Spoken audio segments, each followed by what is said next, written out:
So like this is a side note. So usernames are like it's like how it is like on PlayStation now. Like it's Yeah, fucking you exclusive. cause remember like old time, like old Discord was like, oh, Flamevius Numbers. hashtag 2147. Now it's just a username. Bro, how the fuck did you get the original Captain Poppy? That's what I'm Crazy. saying. I'm the goat. I'm the goat. I got the goat name. I got the original name for myself too. What the fuck? Did you get Flame or did you get Vil? You got Vil. Nice. Knight. Did you get Yeah. Knight? I have to add JP. But Goat. yeah, Still goat name. Still, yeah. That's the only name. But see, on Twitter, I can't get Captain Puppy with one eye. There's like some account that has. I don't recommend looking up this account, by the way. It's like some. Okay. It's like some account that just like the. All right, I know we're in Pride Month and that, but it's just gay shit, like sucking cock and like this, and I'm like. Fruity. A little fruity tooty, and I'm just having a little bit of fun, you know, and more power to them. That's what I'm saying, you know, they can enjoy themselves if they like. That's their, but they haven't tweeted in like 10 years. What's Elon Musk doing? Send the realm the account. Wow, That is funny. And every day I could go on Twitter. I'll do it right now. There you go, live moment here. Twitter, account information. My password, yep, cool. Username, Captain Poppy 1i. This username has been taken. Oh my god. Alright, there goes today's L. oh my god. Oh my god. Some shit Knight would say, man. Bro, what? Yeah, when he's fucking getting smoked in regionals and fucking Pokemon. Yeah, damn, that's crazy. Welcome back to episode 93. I'm just gonna start it there. Fuck it, why not? What's going on, everyone? We have no plan. Flame was lazy. Flame, your job is to write the episode plans for the off apps. What were you doing? I was here. We're gonna do it live today. We're gonna do it live. We're gonna do Today. something a little different today. Well, all right.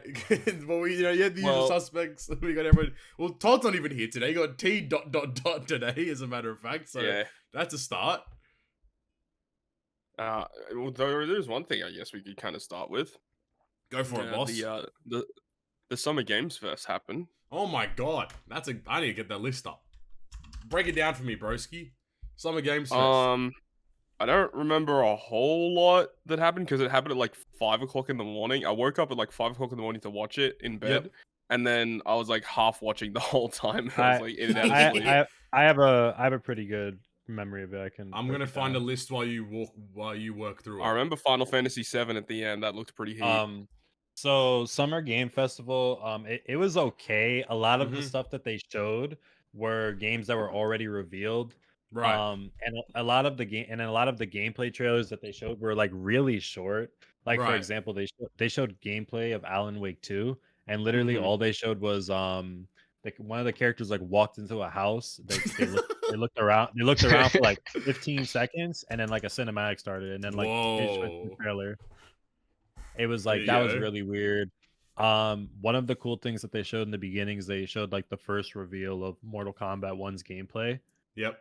And that was pretty cool. They showed off like this new like assist / companion system where like you pick your fighter or whatever, and then before you actually go into the battle, like you could pick like a companion, and this companion can actually do like it can jump in to like prevent attacks and shit. But it also looked like that the companion can like help you with your X-ray attacks and the fatalities at the end. So that's it pretty can like interesting. extend combos and stuff, which is it pretty can extend combos and shit, and that's something that you weren't able to do in the other games. So that's interesting. So it's like fighters. Yeah, in a way. In a way, yeah. Yeah, it's different though. Yeah, interesting. Because it's still 1v1, but like because you can't like switch into this additional fighter. It's just more of just like an assist. Yeah. Interesting. Yeah, they in that post you just put up in the picture, they there's some like I think it's called Sandlands, I think. Yeah, Sandlands. Yeah, it's like a story based off of one of Toriyama stories. Wow. To be honest, I'm not gonna judge it, but like it did look kind of ass. I'm not gonna lie.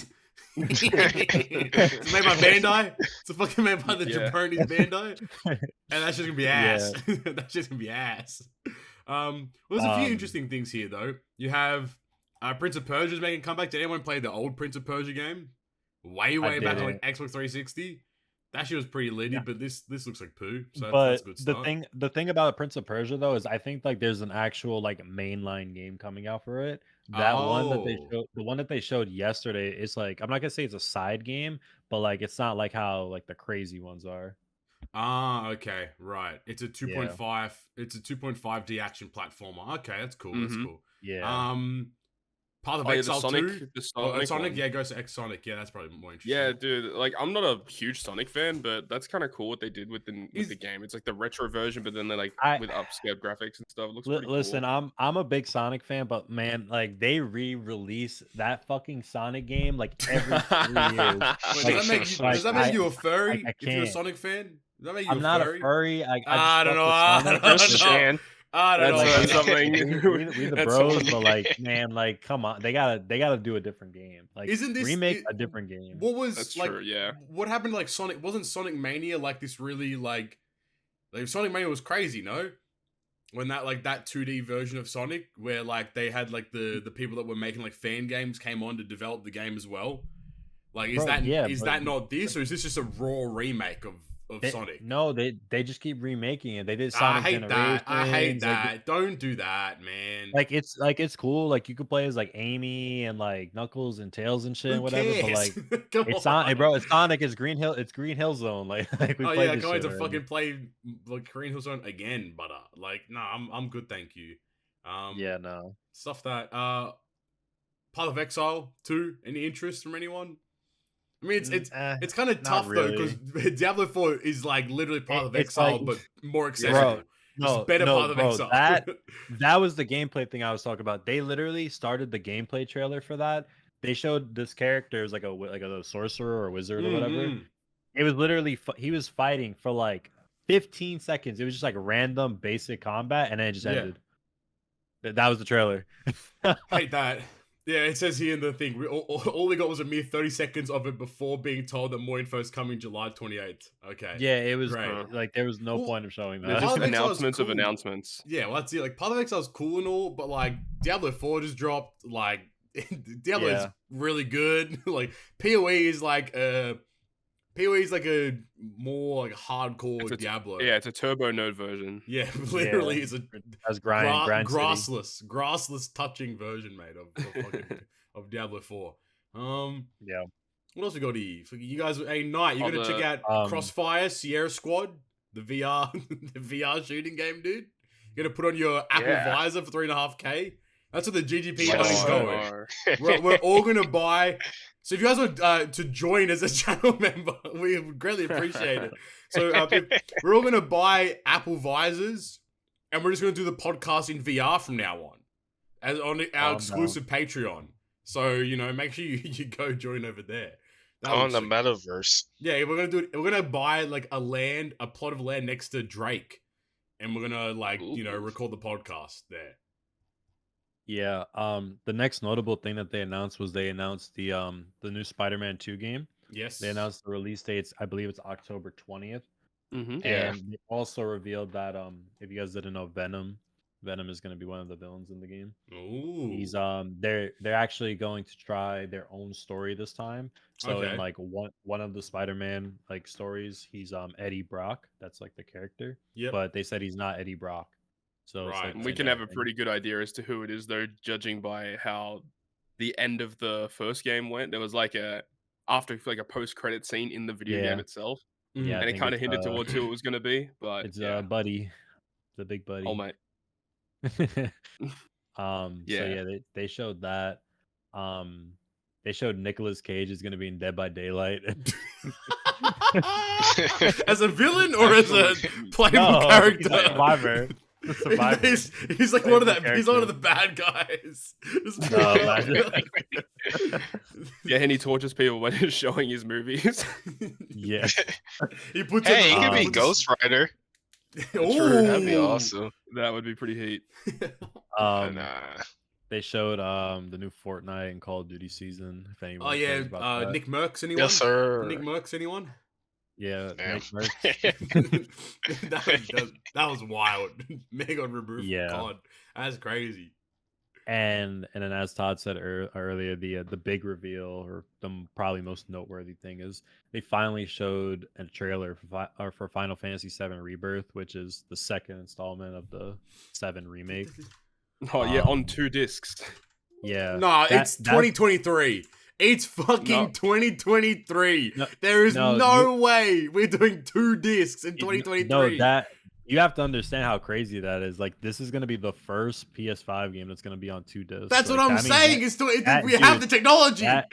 That game is going to be fucking massive. It's a big ass game. Even like the original game was so big, but they like super scaled it down and everything. And even like the original game when it came out on PS1, that was also on 2 discs, I think. Maybe even 3. I can't remember. I think it was 3 discs. The original Final Fantasy was on 3 discs. Yeah. But that's fine. Wild. That's fine. That was fucking when we had like 256 90s. megabytes of RAM. We're like, whoa, this is the future. Hey, man.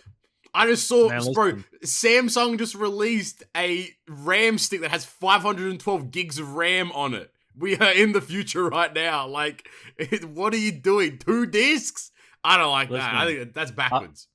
For a game like that, I'll take it. You have games out here like fucking NBA 2K23 and Call of Duty that are fucking 250 gigs. Bro, you ain't gonna catch me sitting up. If I'm leaning back, you know, in my fucking chair, and I have to sit up, go to my PlayStation, remove a disc, and put the other disc in, I am playing the other disc. I'm big. I'm gonna keep it stacked. Hell, bro, Diablo was 80 gigs. It was fine. The game's sick. Like, come on, man. So I'm just overreacting. There was actually one other really big reveal. It was very retarded though. Okay, here we go. I don't know if you guys heard about it. It's a little spoiler warning. So if you guys are interested in it or you guys are very anticipating the Xbox showcase, maybe tune out for like a couple minutes. Go for it. But for whatever reason, the Atlas West Instagram page posted the Persona 3 remake trailer. Yep. And the Persona, it's like some other little bullshit Persona 5 game. Yeah. But yeah, Persona 5 Tactics or some shit like that. Yeah, it's supposed to be shown at the Xbox showcase on Sunday. It's like it says at the end and everything. But yeah, I mean, that's crazy. Like it comes out the beginning of next year. Yep. I'm super hyped. But no Persona game on PC still. No, where's my Persona 5 on PC? It's on PC. Persona 5's on PC? Bro, it's been on PC. What? What am I doing here recording the podcast, brother? Bro, yeah, I don't even know, bro. Persona 3, 4, and 5 are on PC. Oh my god! I have an excuse to play them now. Whoa! The future's now. Damn, fuck Final Fantasy 2 discs. I'm just gonna download this shit. What do you mean? Yeah. Costs $100 though. All right, never mind. Forget it. Forget about it. Just get Game Pass, bro. You get all of them for free. No, I'm gonna look at how much is the cheapest key while you guys keep talking. You know what I'm saying? I'm trying. The other game that they showed that I actually kind of dug was Lies of P, which is that like Soulsborne-esque kind of Pinocchio game. Oh yeah, Bloodborne, basically Bloodborne. Yeah, pretty much, right? I didn't actually download the demo and played it myself. That was cool that they actually released a demo for it. But I was watching some gameplay of it. It looks pretty cool, but people have had some issues with it. Like, you know, it's trying to copy like Bloodborne basically, but the controls are a bit finicky in comparison. All of those like gimmick Dark Souls games are always Souls-like, janky. but extra something. You like just don't do it. The only one that I've played that was actually really solid is fucking Neo. Right. That game is super smooth. Just to let you guys I played Lies of P demo today, like for an hour. It was alright. Did you play it? What did you think about it? Yeah, I played it. It was alright. Like, I don't know. For me, I'm not getting like the whole parrying thing. Like, you just have to like the animations for like the enemies. They're like so weird. So when I like try to parry them, it's like, how the fuck are you supposed to parry this shit? It's so fucking weird, but I mean, it's all right. It's not like the best thing I ever played, but it's okay. Yeah, I mean, there's still a couple more days. Like on, I think it's on Sunday. It's the Xbox showcase, the Right. Ubisoft, and the Bethesda. I think so. There's gonna be like a lot more stuff then. But Oh, yeah, I they'll mean, show Starfield, right?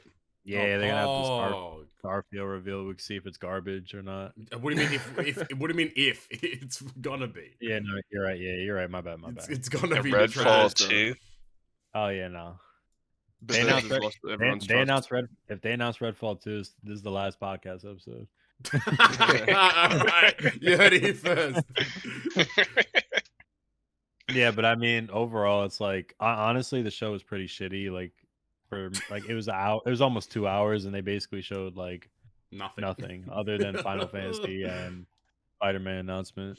Yeah, like, look, I'm scrolling through all of these like on the web. Like we're on Rock Paper Shotgun for those that want to keep up with us. Just everything announced at Summer Games Fest. I'm scrolling through, nothing's caught my eye. It's all the same. Like you're a man, you have to save your wife. Go. And to be honest, a lot of people were shit talking the PlayStation Showcase, but at least the PlayStation Showcase was just showing straight new games. So, Yep. Bro, they had fucking Honkai Star Rails coming to PS5 at the Summer Games Fest. Who cares? bro, that shit. You know what the funny part about it is? They announced it. And they're like, what's it called? Like Winter 2023 or some shit. Or what? like, yeah, they said it was like coming out like next year or some shit. It was funny. Jesus Christ. That shit Damn was it. hilarious, actually. Warhaven, freaking Alan Wake 2, Warhammer 40. Oh, I'm and not they playing showed none this of stupid these. game. I remember that this game has been revealed previously, but it's literally like a Pokemon game, but with guns. Oh, that- Powland. that- I was that dying game- when they Bro, showed we're playing ridiculous. Power Word, bro. I'm pulling up with a Thule and my Eevee. Fuck you, mean? That was crazy. Pokemon with guns game Power Word has been around in various preview forms. Oh my god. That was funny. I'm not gonna lie. It's just like you see all these little cute like animals, and then like you just pull it up with the tool, you're just shooting them and shit. Like, what the hell, man? Who Bro, that comes might up be with the this? that might be what fucking graphics, man. Pokemon needs to put like Pikachu with the AK-47. You know what I mean? Like God. that might be the way to fix it. That might be the way to fix everything. That's crazy. What the hell? I hate that. Yeah. Oh my god. Well, I mean, I guess that's it. I guess, you know, like what Flame said, we look forward to the remaining, showcases. It's funny how E3 died for us to get like 7 different showcases instead. Yeah, know, people like you- all these companies want to like have their own versions of it because they can Yep. control it better and stuff. It's like Jeff said, E3 killed E3. Yeah, He really did. I don't know if I think like as a consumer, like personally, I prefer things to be like more concise. And I could like have like, all right, well, E3 day 1, you have blank, day 2, instead of being it like was a lot of fun. exactly, instead of being like, oh, PlayStation, then Xbox, then Ubisoft, then then Devolver Digital has their own one, then Bethesda has it, and then fucking Bandai, and then like just like every company has one. It's like, all right, buddy, everyone needs to relax. Like you should always. Yeah, It was so cool though, because like you basically only had like E3 and then maybe Gamescom as well in Germany, but like usually like all these companies they would hold off all their announcements until like just Exactly. E3, and then you get all these huge announcements in one weekend. It was Mhm. so freaking sick. Yeah. Mhm. Well, the problem with it is they finally realized that like, hey, we actually don't have to go to these places. Like we could just have Because it little cost them a lot events. of money to like do all these Oh, without a in-person doubt. events and stuff. Yeah. Blame Nintendo. They started that shit. Yeah, Nintendo Directs really shot everything in the with foot. their little tree, them little bullshit treehouse, showcases. Yeah, they started that shit.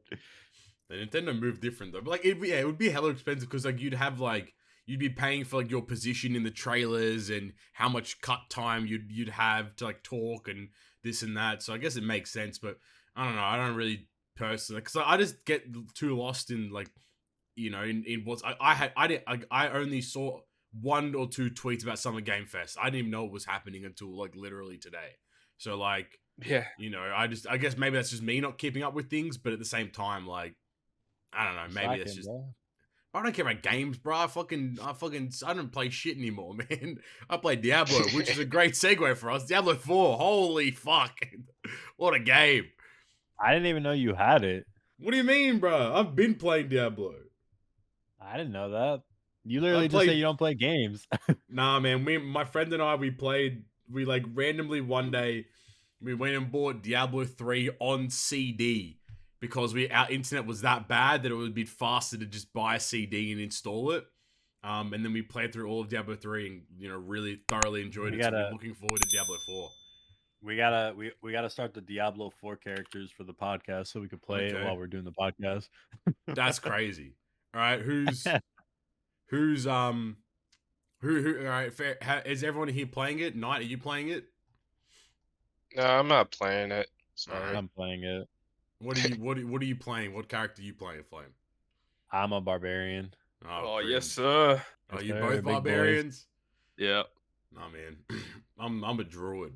Fuck you, me. I'm a big ass bear. Druid's hard. I'm not gonna lie. I just don't like how they're so fucking fat. That's what I mean. That's crazy. That's flame fat phobic. What? Cancel. Cancel. They do. Nah, they're like super beefy. Like, I love it though, bro. I pull up. I spam like all my skills. I can't die. It's great. It is so great. I just don't die. And I run around like a big ass bear, like fucking hidden shit, man. It's great. But you know, what's everyone's? How have we all felt about Diablo so far? How far are you in? How's your experience been? How are you guys approaching the game, etc., etc.? It's been so good so far. Chris and I have been playing heaps, and we've been going crazy. I'm level 63 at the moment. Jesus I've been going in. I bought the game, get the like the early access. Early access, and so I'd like beaten the campaign and done everything before the official release, and now it's just the grind period. Now the end game, trying to get to World Tier 4 at the moment, the level 70. So we'll see how that goes. But yeah, I've had a lot of fun with it, and I mean, I'm running the Whirlwind Barbarian, so I'm just unga-bungaing everything. But it's a lot of fun for sure. I'm digging it, and like the cutscenes are really cool. Oh yeah, the gameplay's really fluid. I really dig the gameplay itself. Everything's really good. I unfortunately haven't been able to play too much because the friend that I'm playing with hasn't been on that much, so I'm like kind of waiting. But I did play the beta. I haven't got past where we were in the beta, but I do really like the game. As far as the story, like to be like low key, I don't really give a fuck about it. Like I watch the cutscenes and stuff, but like me and my friend just use it like as one of our games to like just talk and play, like mindlessly just play while we're talking in the background. Like kind of how I'm doing with Honkai right now. No, that's crazy. But no, I really like it. I think it's a huge upgrade from the last game.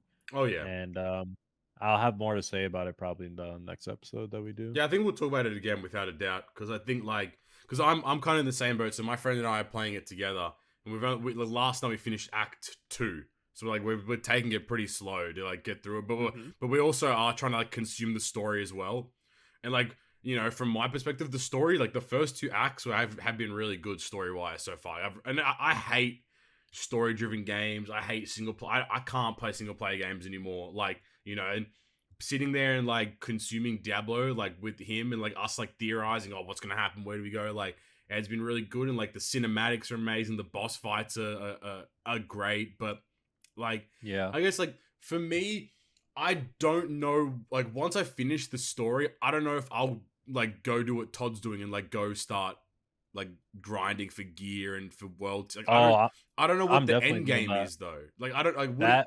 How's the end game work? Is all you like you're doing then just grinding for gear to get to a higher world tier to then do more stuff, or like what happens like post story? What's like the plan, I suppose, of like what you kind of get up to? From what I understand, from at least from the old Diablo games, you're gonna start grinding Paragon levels, which is what's after max levels. That's just kind of like the base upgrade, like little base stats here and there. You're gonna be farming the rifts. These are gonna get you your gear sets. And it's just so you can continuously keep upgrading the difficulty to get better gear to just do the rifts. That's how it was in the old games. I'm not sure if they've added new stuff. I'm sure they have. But that's basically Diablo. Like once you need to beat the game to get to like the real game, basically. Right. Which is grinding all that shit. What do you think, Todd? What's your like? So you mentioned like, you know, now you're just grinding gear to like get world tier, but like what's the plan post that? I suppose is there anything that you and Chris are gonna probably do, or like what's the dealio? I don't really know 100% yet, Right. like what the ultimate end goal will be, but we're just waiting for the actual seasons to start. Yeah, How yeah, does that's a the big That'll thing. seasons definitely give us work? something to do. How do the seasons work? Well, in Diablo 3, so basically in seasons, like they would have specific gears for the seasons, and obviously you could only play that character for the season. Right. So like they would have like a lot of events and a lot of shit that you could play throughout those seasons, but Yeah. that is basically what incentivizes the players to continue to play the game, because obviously at some point you're gonna basically be able to do literally everything. Mm-hmm. So starting that new character on the new season is Mhm. kind of fresh. So like you could try something new, you could try different types of builds, because not all the characters play the same. Mm. Like probably like Todd can run the barbarian one way, I can run the barbarian another way. Yeah. So so the seasons basically are a way to keep the game alive and keep it fresh.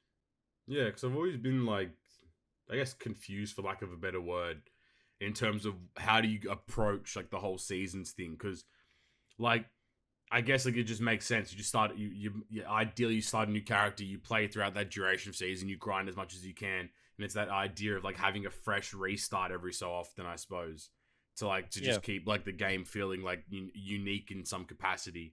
I mean, obviously DLC and things like that will eventually, release as well, which will add more elements to the story and more elements to the gameplay. But how have you guys felt about like the upgrading system, gear wise, like all the skills, etc.? Like, do you think it's they implemented it well, or do you think it's still like too confusing, or how have you guys felt like approaching it so far?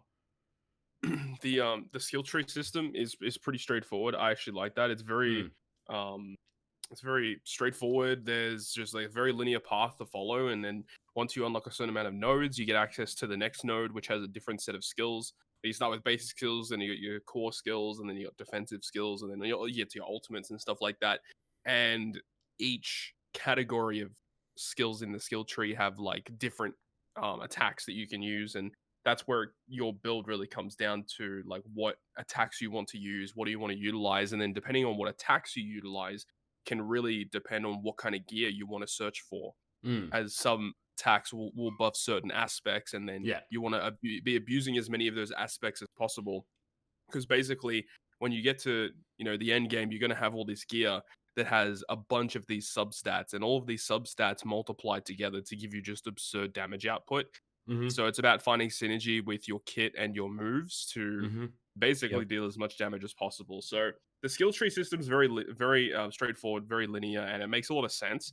But the thing that is confusing is the Paragon system this time around with the boards, and then you have to like make a path through the boards. It is very complex, and it's very overwhelming when you get to it past level 50. Yeah. But that is where a majority of your power will come from, is those Paragon boards. But because you get these boards, and basically once you make your way to the end of the board, you can attach another board at the end of it. And each individual board has a little socket that you can put a glyph into. And there's like 20 plus different glyphs that have all these different effects. So like it's very overwhelming. There's like heaps to research. Yeah. It's a lot. Good. Yeah, I haven't, like I said earlier, I haven't played much, but one thing like I kind of don't like is I feel like the UI is like kind of odd sometimes. Yeah. Like it just kind of feels like a little jank. Yeah. There's also, I don't know if they kept this in the game, but I remember when I was playing with my friend in the beta, like there was like this weird thing with the missions. Like the party leader will like select a mission, but like it won't select it for everyone. It still doesn't. So yeah, like that shit is super annoying. Yeah, it doesn't. So we just have to verbally be like, all right, we're doing this one, and then I have to go on my map and select it, and then he selects it, and then then we can both path to it together. So we're not following each other. We're just like doing the mission, but like I guess it's weirdly like separately, but it's sort of the same time kind of thing. Right, like it's not like a big deal or anything. No, not at all. But like for the example I gave, where like me and my friend are like literally just mindlessly talking. Like there's times where like we'll just realize we're like, wait, what the fuck's going on? Like, yeah, no, and I think that's like to completely like tangentialize it. Like, have you guys played Stardew Valley multiplayer before? No. So Stardew Valley multiplayer, basically, you all hop into the same world and you're in the same like farm area, but all your missions and everything is still single. So like you don't complete things together, which I was very much put off by, because for example, like let's say I might complete something that lets me do something else, but then somebody else can't do that because they have to wait for another day to go, you know, so like you're gonna get out of sync and then people can't like be on the same kind of wavelength and again like, multiplayer then. Exactly, like that's exactly right. Like, I played with a few friends, and then like when I realized that we couldn't do things, like I went to finish the mission, I was like, oh, okay, let's do the next one. Everyone's like, oh, I can't because I haven't finished it yet. And I felt like, whilst that's a bit different, it's kind of similar to how I feel about like this thing. Like I wish that like if my friend invites me to a party and then I transfer to his world, we should just be on the same wavelength. We're in a party, we're in the same world. Like the game should just realize, like, okay, in theory, these two are meant to be playing together. So whatever the party leader chooses should just trickle down to whoever the members are. And then maybe as a member, you can decide to do something different if you wanted to, like, you know, if you just wanted to be in the same world but do different things. Like, you know, it's a bit of 6 of one, half a dozen of the other. But yeah, I think it's just for me, it just feel nice to feel like included in that kind of capacity. Right, because that's how like literally any other game is. So. Exactly right. You know, like I think that, you know, and especially because like that I get concerned because I don't want to do the campaign on my own. Because then, like, I might get ahead of him, and then it'll be weird because then he has to catch up, and then we have to meet up to do the same thing. So it's like this really like balancing act of like if you want to play with someone, you have to like find, you know, that you have to find the times where you're both available to complete and to progress. And you don't want to go too far. You don't want to level up too high, and etc. etc. So it's interesting. That's why I'm probably just gonna make like a side character and play. Yeah, that's what he did. He was I can't, and I was like, fair enough. Yeah, you might have to, yeah. Which is alright. But I remember, Todd, you were mentioning like when you beat the story, you don't have to beat it again with your new character. Is that actually the case? Yeah, I believe that is the case. So after you beat the campaign once, you don't have to play it again on your other additional characters. So it definitely saves time. How does that work? I believe also I don't know how it works. I haven't done it myself, but that's just what I've been hearing when I watch YouTube videos. So I assume it's correct. I wonder how that works. Yeah, because that reminds me of like old school like Borderlands. Like I remember like when I would like to play all the characters, but God, man, like some of those can't, like Borderlands 3. Don't get me started. I'll talk for like an hour. Dude, running that game again, like I unironically want to just like die. It is interesting though, because if it is skipping the campaign, like I wonder how that works, because the amount of EXP you get for beating the campaign would be a lot because of all the missions you do. But maybe it's just like you don't do the campaign and all the EXP you would get for beating the campaign is just given to you straight away. That's kind of crazy. I don't know how it works. I might have to test it out actually. Right. Well, I've just spoiled let me know Diablo about 4 for myself because I've looked it up, but that's fine. Like, all right, guys. So no. So long as you beat the final boss, you'll be able to actually skip the campaign entirely. Cool. Pretty badass. I mean, not saying the campaign's bad. It's just not at all. But like, I mean, like, yeah. Okay, so once you have some of those missions are bad. Once you've completed the campaign on a character, you can skip the campaign at the character creation. Any characters you created prior to completing the campaign will still retain their campaign progress they had before. Correction: you can skip campaign to the character selection screen as well for pre-existing alts. Okay, so if you like beat it, if you have like 2 alts and then you like beat it, then you can skip them. Horse is available immediately on all characters once you've unlocked it. This applies even before blah blah blah. So I guess you can just skip the campaign. You just have everything. Yeah, I was gonna say that's really good, especially for like such like a grind heavy game. Like, bro, imagine like every season you gotta run the campaign. Like that's crazy. So the map doesn't fill itself out on a new character. Okay, that makes sense. But the town ports are there, so you can jump around to like the different areas, but it just doesn't like have. Okay, so I think you still start as a level 1. Okay. So you don't get the campaign XP, it seems. Because everyone is crying like, the campaign is a pretty inefficient way to level up. But it's like, okay, fair enough. So I guess all you do is you just skipped all the fluff of the story, but all the side quests are still open. You get the horse immediately. and you get all the town ports to teleport around in.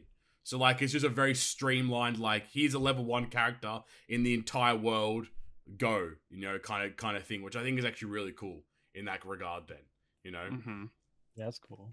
I think a lot of the renown system around all the regions, I think that might also carry over between. Oh, how do you feel about the renown stuff as a whole? Do you like it? Do you think it's like a it makes nice sense. A lot of games that are like super open world have a very similar system. Yeah, where it's like you got all these regions, and then once you like liberate camps or do side quests in that region, you get points, and then you get rewards for doing it. You definitely need to do it if you're ending to play in the end game. You want to get max renown on all the regions because you get skill points. Yeah, skill you get massive. you get increased potions, which you definitely want, and you also get paragon points. So you get like 4 paragon points when you reach max renown in a region. Right. And 4 paragon points is basically 1 full level up, past level 50. So it gives you like four moves on the paragon board, which is very useful. So a lot, yeah. Definitely need to do it. That makes sense. Great, cool. Diablo 4. I think we're all enjoying it. I'm digging it. Yeah, I'm having a lot of fun. I definitely agree with Flame. I think when next like I think probably episode 95 probably. We'll, next month. I think we'll definitely discuss it again because hopefully I'll be completed. Hopefully Flame will be done. Probably Seasons might be out at that time potentially, so we might have been able to experience some extra stuff aside from just the regular campaign and things. So I think it'd be good to have another discussion about it going forward. Speaking of another discussion that we need to have, Flame's now here. Honkai, Star Rail. Yeah, talk to us, Flame. How do you? We didn't get to get your thoughts on it last step, but how do you feel about it? Well, like just the game in general? Yeah, just in general, how you enjoying it? What are you playing? What are you doing? Like, give us the lowdown, brother. So, as far as the game in general, I still think it's a great game. The big problem that it has, which I think we spoke about last time I was here, that we talked about it, is there's just been like a lack of content. Like, since the game released, you know, they had their campaign. You know, most of the player base kind of blitzed it. It was done in like a week or so. Yep. There hasn't really been like a big event until recently. Right. So they finally just dropped the second banner unit other than the release one. Yep. It's this character named Silverwolf. She's pretty broken. If you're gonna do some summons, I'd probably pull for her. Luckily, of course, I got her. All right, okay. Get a load of this guy, everyone. Typical. Standard Flames. Some things never. The gacha games may change, but Flames' luck never will disappear. Yeah, like I played a lot of Honkai Star Rail. I was going hard in that game. But then when Diablo dropped, I basically haven't logged into Honkai since Diablo's been taking up all my time. Yeah. Yeah, it's like right now, really, like if you've been playing for a while, the only thing to really do is do your dailies, do your weeklies, slowly, level up your characters, get the different types of teams. The hardest content in the game right now is called Memory of Chaos. Right. It's just like this, like it's retarded because like it's the people you fight are like way higher level than you are. Right. And once you get up to like the levels like me and Todd are at, like 50 plus, it takes forever to level up. And you can only level up your characters past their limit every 10 levels. So me and Todd can't level up our characters again until we hit level 60. Which, to be honest, I don't know when I'll be 60. I probably won't be 60 for another couple of weeks. And the fact that there's essentially like the lack of content in that game is the problem, because after you beat the campaign, it's more of just like grinding to get your characters to max level, maxing out their skill tree or whatever it's called. Yeah. And then after you do that, it's like, well, I guess I can work on characters I don't use. Like there's just not a lot to do. It's just nothing. Yeah, it's like I'm literally just grinding, leveling up my characters to beat content that I can already beat. And the hardest thing in the game, the Memory of Memory of Chaos, I think it's called. Like, sure, I can't beat that right now, but like there's not really much it offers for beating it anyway. It's just kind of like, oh cool, you beat that, that's crazy. Memory of Chaos is like Grand Voyage. Yeah, it's like Grand Voyage. Fuck that. No, I ain't Yikes. playing that for 3 years, mate. See you never, buddy. So Do you obviously, like, you know, you have the phases of like the Genshin phase, and then Tau Fantasy. You know, for Flame, you had fucking like Blue Archive and fucking Jabroni 614, and like, you know, and then we had the Tau Fantasy phase, and I feel like Tau Fantasy also fell into the same suit where it was like, there's nothing to fucking do after you beat the story type B, and now you're in the Honkai phase. Do you see yourself actively playing Honkai as like as if, like, you know, you've picked, like, it's a gacha game you're playing religiously, or do you think at some point you're just gonna, like, it'll just dissipate and you won't play it, you won't like continuously keep playing it further on? Well, as of right now, like I still really like the game. My hype has died down a little. Yeah. I just want them to start adding some more stuff to do, because Right.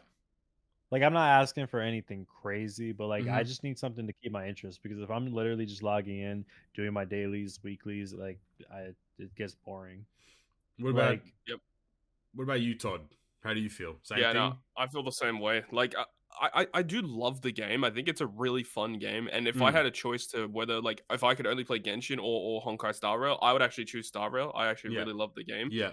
But when there's no content and there's other games that are out that I'm having more fun with at the moment, I'm going to choose that. So I don't think I'm going to go back to Honkai at this point, because I feel like, so I'm playing Diablo. I'm having a lot of fun with that, and I'll be playing that for the next extended period of time. And then I feel like whenever there is like new content to play in Star Rail, like, I feel like I'll be behind because I haven't played in so long. So I can't be bothered, to be honest. Yeah. Do you think that, like, because obviously you made like that one-off Honkai video, which again was really well made. Do you think that, like, if you made content for it, you could see yourself like creating more longevity, or would you even make like just regular content for it? Like, how do you feel about it in that regard? Yeah, like, if I was like full on going on with like streaming and making a bunch of videos for it, I would continue to do it so long as like people were actually watching it, for sure. Yeah. But Do you think it's something that you would do? Do you think it's something that you would do, or not? Maybe not anymore. Yeah, fair. I don't know, Diablo kind of ruined it for me. I wasn't expecting to play Diablo as much as I did. yeah, Diablo's a very time investing game. Oh yeah, it is. But it's also like pretty like it's very like you know, you can have something up on your second monitor type beat as well, if you're just grinding like levels or items, or like, you know, like, what was it like the other night when we were like trying to figure out Grand Voyage, and we're in the Discord call, and you just hopped on and just farming like just items. It's like, you know, I feel like it's one of those games where you can do that too. But like, Flame, what do you like? Okay, then do you would you be in the same boat? Like, new content comes out, you hop in, play the new content, and then dip again, or like, what's your mood overall?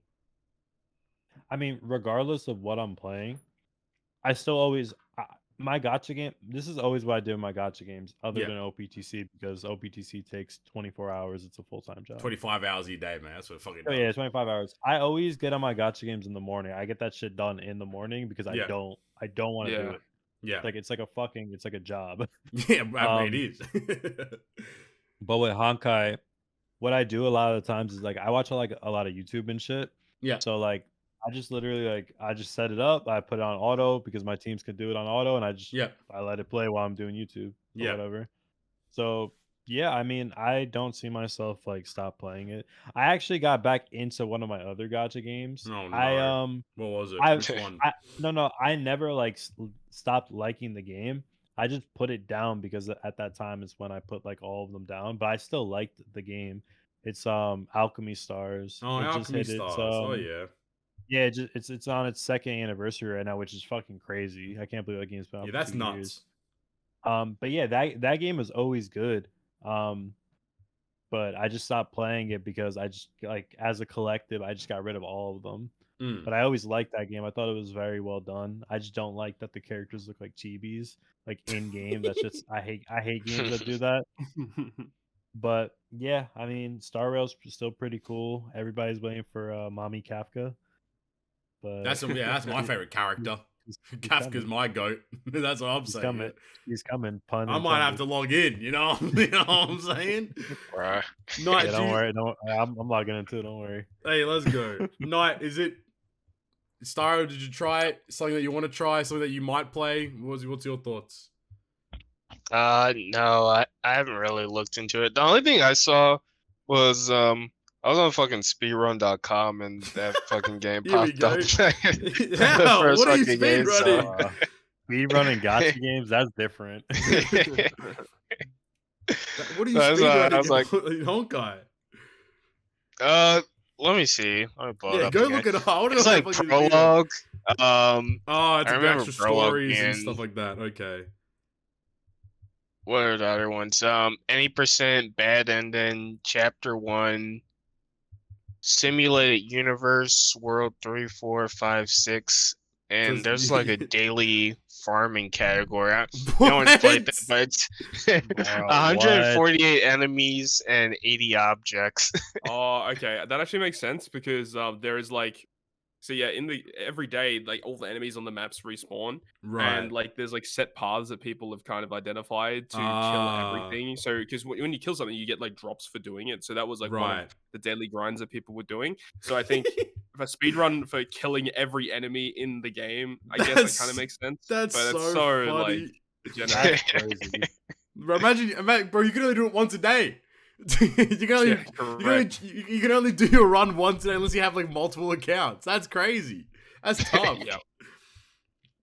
Maybe that's a free world record right there, bud. Simulated universe speedruns make sense. That's cool. That's actually my favorite game mode. Like I'm What is literally it? playing Yeah. it right now. What is it? Simulated universe is like imagine like it's like a challenge. It's like a challenge mode. So I'm like imagine Right. like forest, for example. Yep. But like as each stage that you go through the forest, like you got like a buff. Ah, so it's like a You can, choose a roguelite, buff. like roguelite-esque. Yeah, it's like okay. that's exactly what it's like. Yeah. It's like a roguelite. Like at the beginning, you kind of pick like a specific path that you want to go on. Right. Yep. And as you accumulate the like whatever towards that path, you unlock like the ultimate of it. And then Yep. like as you keep adding on to that same path, you can like you get like different versions of it. It's really cool. And the enemies they're usually like a lot higher of a level than you. Mhm. So it's a little bit challenging, but like if you come in like with the right teams, or if you get like just sometimes you just get a better run, like the drops you get or like the buffs you get sometimes that you can mix and match are just too broken sometimes, and you just fucking wash it. But it's like a weekly reset thing, so like every week you can accumulate 10,000 points. Yep. And it gives you like a bunch of rewards. It's fun. It's my personal favorite game mode. No, it actually sounds interesting.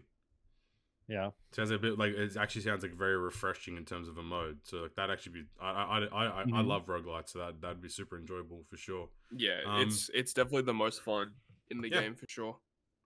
Cool. Honkai. There you go. Still gonna stay. Maybe we'll come back to it at some point. I don't know. We'll see what happens. I'll be here. Don't worry. There you go. Flame's our resident gacha game expert anyway. You know, he's on the cast for a reason, right? He's not even talking about fucking One Piece pleasure poos anyway, so it's fine by me. All right, let's talk about the elephant you in guys the see room. that Twitch thing? Go for it. Go, Knight. What was it? Sorry. Which thing? Oh. Oh yeah, about them like changing the way that like partner streamers and shit could get like ads and shit. Yeah, let's chat about Twitch. That's just To be Oh. fair, to be honest, I actually have not read the thing at all. So essentially, Twitch came out. I think so. From off the top of my head, Twitch kind of came out and was like, "Hey, so you know, like how you can have like burn in. So you know how like you had your HelloFresh sponsorship, and you had like the like little like burn in ad banner at the bottom of your screen that like popped up. Yeah, Twitch kind of came in and put a blanket statement out that said like, "Hey, fuck you. If you don't do this kind of stuff, it can only be 3% of your screen size," and like all these like parameters and this and that, right? So like it just put everyone in an uproar, and it was ballistic. Like it was one of the, and then they walked back their decision, like just completely walked it back. But like it was funny because when they made the decision to change the policy, there was a Twitch Rivals event going on. And like the banners that they had on the screen were more than 3%, so they were breaking their own policy. which was like, you know, like obviously people were quick to Yeah. fucking do it, which is good on them, I say. But like, it was a really weirdly, like, I don't understand why Twitch like did what they did. You know, like it was really funny. weird. Twitch is like, it's very similar to like Xbox's team of Microsoft. Like they just fucking kill themselves. Like they put out all these things that they know nobody will like, but it's kind of like a monopoly, but like now they Yeah. have like other streaming platforms. Yeah, it's like they're which just trying to find ways to like make more money each year, and it's exactly, just killing it. and was they the, don't realize that yeah, they're yeah. pushing like their creators away and shit. Like I know Kick and like Rumble are like things now, but I don't think that they would ever overtake Twitch because No. one, Nah. I think Kick is actually owned by like Amazon or some shit, so like they kind of in a way pay Twitch to fucking be a service. So that's kind of funny. Yeah, to be it's honest. interesting because like obviously like it opens up the door for these other platforms. Because I know like for example Kick, their like partner program is really good in the sense of like your sub revenue, you get like, I think it's like a 95-5 split for the creator. Yeah, it's 95-5, which is like Damn. really good. But the problem is naturally, how do you move your audience that's on Twitch to Kick? And not only to Kick, how do you move them to actually spending money on the platform as well?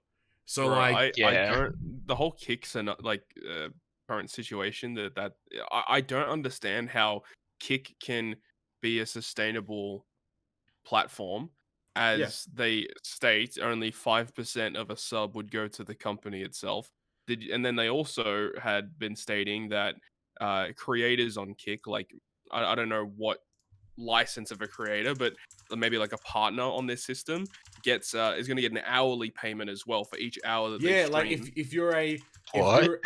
so like I think it's like if like you're $16 an yeah, hour. if it's $16 an hour if you're like a partner. My assumption is that like there's probably a certain threshold. Like if you're earning, let's say like hypothetically like $30,000 a year on Kick, you don't earn the hourly rate. But the problem is what occurs is they start like all these other websites like, oh well, you can have like 95% branded content, you can have X, you can have Y, you can have Z, etc. But they don't realize that there's ramifications to this. Like there's costs. Like how are you gonna pay a partner $16 an hour? And obviously like that's just like minimum, like that's slightly above minimum wage in the US, right? So like Yeah. how do you afford that for let's say 10,000 partners? What if I doesn't make stream sense. 12 hours a day on $16 an hour, and there's 10,000 of us doing that? And That's then like you have millions of the dollars a subs day. with the really good, you have the subs with good splits, and you got donos as well. Like it just There- doesn't seem sustainable for the platform. There is actually an answer for it. So Kick, if you guys didn't know, Kick is actually ran by it's like the people that run the Stake website. Yeah, Stake Trainwrecks is a yeah, Trainwreck, yeah, yeah. it's like a big crypto gambling thing. So like That's the the reason, money. like also I don't know if you guys saw like a lot of the people, like the big Twitch streamers that they brought in, like they offered them like insane contracts, like NBA level player contracts, Yeah, like $300 million contracts. Like that's insane. So it's like they kind of like the unlimited money glitch because they're like Yeah. the crypto shit. I That's forgot what I was crazy. gonna say, but that's basically how they're able to sustain all that shit. Yeah, but and all that. the problem with that is the money doesn't last forever though. Like what Todd was trying to get at, like you have this minimum wage, and then you have a 95-5 split, and if I was an advertiser and I had like a company I was trying to advertise, and I looked at the statistics between Twitch's analytics and Kick's analytics, even though Twitch has gone through some controversy, I would much rather put my ads on Twitch because I'm going to get more eyeballs on it. Dude. Also, not just that. I don't know if you know this, but Twitch. Not Twitch.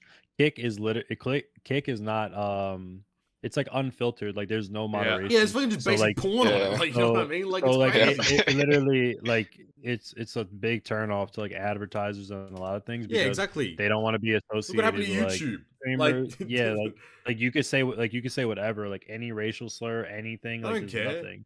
It's meant to be like a free platform, open and stuff. Todd, you were trying to get at Yeah, something. no, dude. It's just the fact that like some of the individuals that are on that platform, they really are pushing a lot of people away. And that's the thing is, if Kick did have the facilities to, you know, as you said, moderate the platform better and Yeah. like really buckle down on what should and shouldn't be on there, Yeah. people would be more inclined to jump ship to that new platform because not Yeah. only are you getting better pay, but you know it's basically like Twitch 2.0, basically V2 Twitch. Yeah. So, So yeah. just to put like for those that weren't aware, so Twitch put out new branded content guidelines. So the guidelines were on-stream logos are limited to 3% of your screen size. Burn-in video ads, burn-in display ads, and burn-in audio ads are not allowed. So like, you know, for example, if somebody's sponsored by what's that gacha game that everyone always gets sponsored? Raid Shadow Legends, and how somebody sponsor Todd again, man. Or sponsor us, fuck it, why not? Like if somebody like, you know how like for example if somebody's like being a sponsor and like somebody like completes the tutorial, like it'll pop up on screen and be like, oh, fucking jabronis beat the tutorial. You're not allowed that. You're not allowed audio. You're not allowed. So you could only have like an image that was like 3% of your screen size, which mind you is like on a 1920 by 1080 like resolution. That's a small, very very insignificant percentage of what you can display. So and then they walked it back completely. But the problem is that there's still so many underlying issues. Like Twitch is going to be phasing out the 70-30 split for some streamers, or at least top streamers, and it's going full 50-50 split. Like 50-50, like it's a big cut for people, especially like those that are trying to make it work as like their full-time like gig. You have to really rely on the support of people or have other revenue streams coming in order to suffice like having it work out. So like it's tough, like it is, you know. But I guess like to play devil's advocate at the same, like, you know, people probably won't like what I'm about to say, but at the same time, like, you know, there are people out there like working, you know, like 9 to 5s or working like 12, 15 hours a day. You know, a lot of Twitch people can, you know, comfortably sit there and just play games and, you know, earn money from supporters. But like, so it's this really weird like paradigm of like the blue collar worker versus like, you know, those that get to do this and that. So I don't know, like I'm a bit mixed on the entire situation as a whole, but I still think like the whole branded content thing makes no sense to me. Why would you not want people to advertise on your? I guess because like they don't get a cut of the that's revenue. the only reason I can think of. Like, I get that, like that's cool and all, but the thing is though, like I think Twitch can't be thinking of it from the perspective of the ad revenue cut. Like if viewers' eyes are on the platform, they're going to be more likely to spend money on the platform. So why would you not just be like, great, people are still going to be on our platform. That's all we really want at the end of the day. So like, I don't know. It's a weird little like thing to be involved in, I suppose. You guys think there's anything that would like fully convert like most streamers to like go into like YouTube or something like that? Like one thing that Twitch can do that would just like fuck up everyone, like take away like Prime or some I think shit that's like it. that? I think I've from every podcast I've listened to, like just in the last like years, the big thing has always been like, and I'm not gonna ask Todd about his ad revenue or Twitch revenue, but like I think for a lot of people, like Twitch Prime is a massive source of money because I believe like the content creator gets the majority, if not all of the money from Twitch Prime in terms of like the sub. I don't know exactly, but like if they were to like remove Twitch Prime, like there goes like 40% of people's revenue gone, cut completely, you know? So like, and obviously again, Twitch Prime is kind of like it burns a hole in Amazon's pocket. Not that like Amazon doesn't have enough money or whatever, but removing Twitch Prime would save Amazon a lot of money, but I think a lot of content creators would just move off the platform because losing Amazon Prime would probably be losing a lot of their day-to-day revenue. So I think for me, that would be like the biggest reason I could see people moving off the platform. Yeah, Twitch. A lot of the big Twitch streamers, like, they obviously have a lot of negative things to say about Twitch itself and the way that it's been managed. Yeah. But a lot of people don't realize like how much revenue that they've been receiving from the Prime subs. Yeah. And like the whole aspect of Twitch in and of itself, like the whole platform would be completely different if those subs didn't exist. Yeah, I was So I think a lot of people completely forget about that. And you're right, if they ended up removing Prime subs, that would probably be the nail in the coffin for a majority of Twitch streamers, no doubt. No, I agree with that. It's what it is. It is, and like I think like that's like naturally like that's the tough part, right? Because you need to do this whole balancing act of the right, the right revenue streams and the right this and that. Like, but then again, though, I think I also find it very funny because those that at the top end, they probably have the deals. You know what I mean? Like they probably have like Exactly. So the big contracts. It doesn't matter as much. This stuff impacts, like, for example, you. Right? Like, if they remove Twitch Prime, you probably lose a portion of your revenue. If they change the sub cut, you naturally lose a portion of your revenue. If they remove the ad stuff, well, like, I don't think people like HelloFresh are gonna be reaching out to smaller creators in that kind of capacity because they can't display advertisements and stuff. So like, I think it's a very touchy subject, and I think it's gonna be interesting how they like go forward, I suppose. Because I mean, like, even like inherently a problem with Twitch is like discovery in itself, right? Like you can't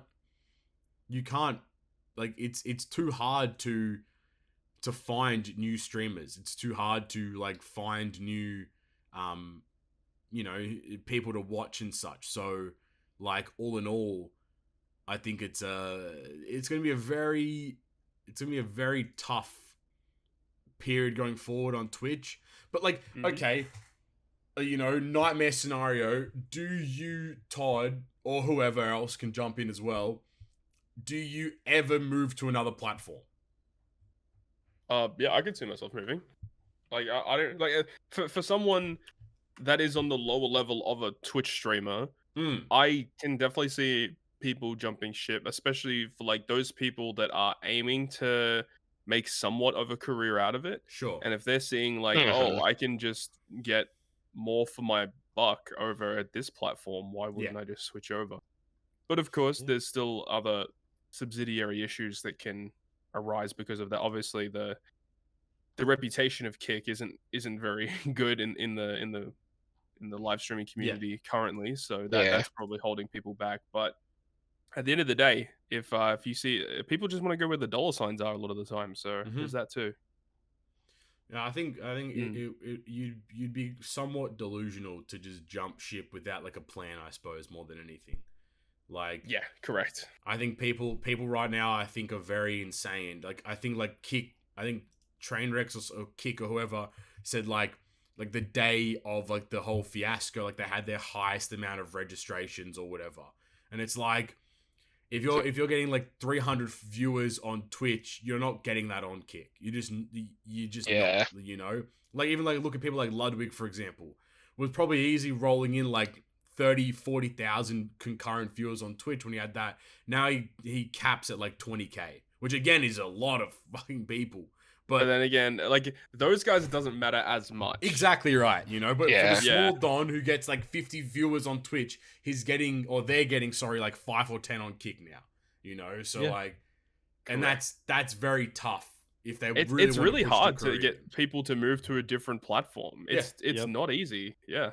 I could definitely say I remember when I used to stream a little bit, when I would stream on Twitch, because obviously I did all my stuff on YouTube. When I would stream on Twitch, I would have 100 or less people. But whenever like I randomly would decide to stream on YouTube, I would have close to 1,000 people in there. Yeah. And it didn't matter if I posted or whatever, telling people to come, they just don't come. I think because you have to always factor, which is annoying. Like people like, I'm comfortable on Twitch and YouTube. I don't want to go and make a Kick platform. I don't want to make a Kick account and have to like rebuild my followers and and like it's not like it translates or whatever it is. It's not like there's an API that pulls all the data and whatever it is. So like, yeah, like I think it's gonna be hard. Like I think Twitch is stupid for what they've done naturally. Like I don't know what I would want to know like, and this is like the problem with I don't want to get into it. This is the problem with having old ass men and women leading technology companies because they don't understand like nuance. They just see like what's the most profitable action. Oh well, if we remove ads, we can actually push ads in our own accord, and henceforth we will turn over a larger profit margin, quarter to quarter. And I think that's the fundamental problem is that they don't have. Sounds like you're speaking from experience. Oh, matter of fact, I might be.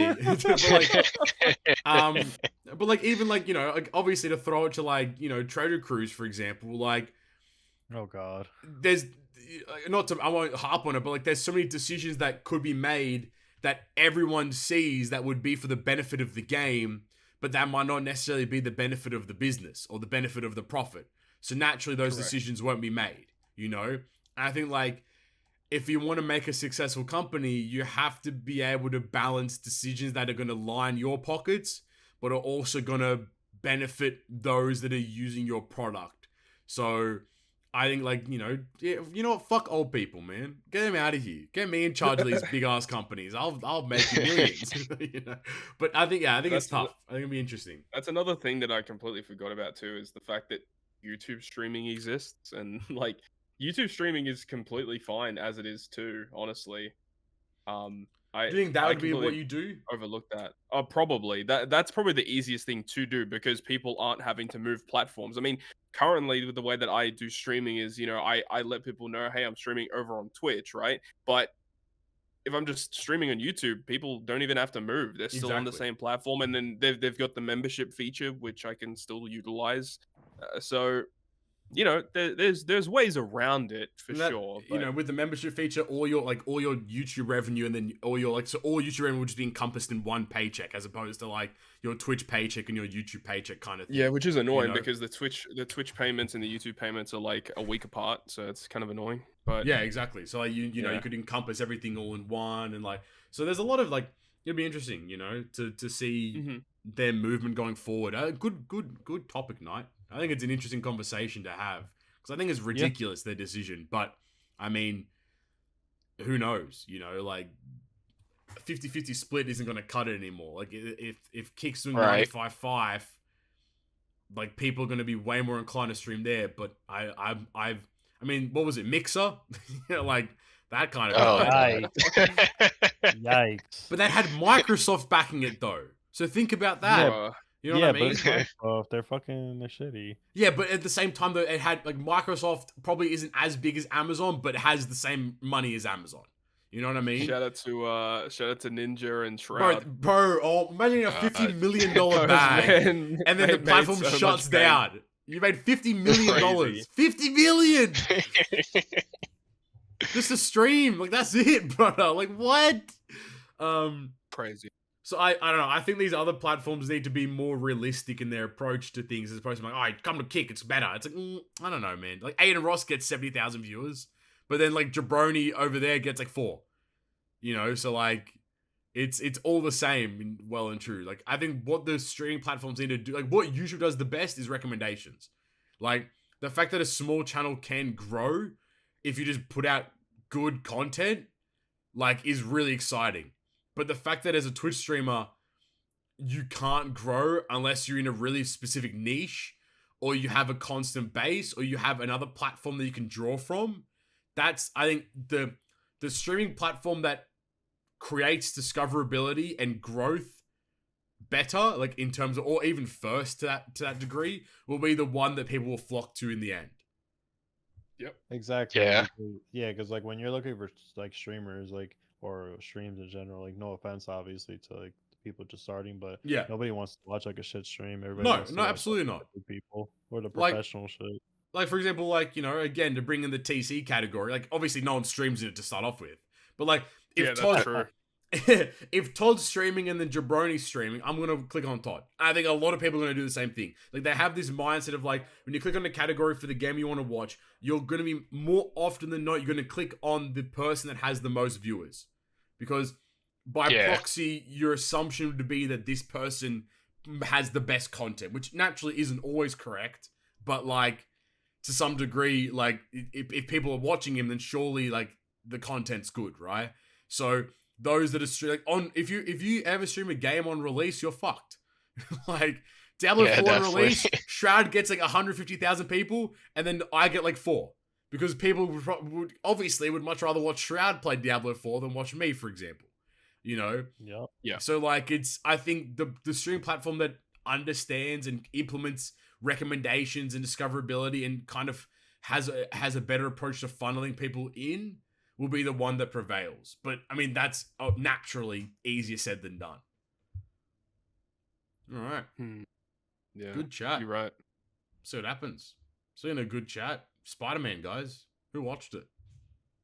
I did. Oh yeah, I went and saw Spider-Verse. Oh, I didn't see it yet. You haven't seen it? None of you guys have seen it. I haven't seen it either. I thought at least you guys would have seen it by now. I've seen it. I've seen it. Okay, the two of you have seen it. All right. Yep. Break it down. Talk to me about it. How did you guys feel? There was a guy who shot webs out of his hands. Yo, show me that. He's what now? It's that comic book guy. Oh yeah, go on. Okay. From The Simpsons. Yo! Oh. He was one of the Spider-Men. No, but I mean, on a real note, I mean, the movie was really good. I don't know if you guys have listened to the soundtrack it released like on Spotify and stuff.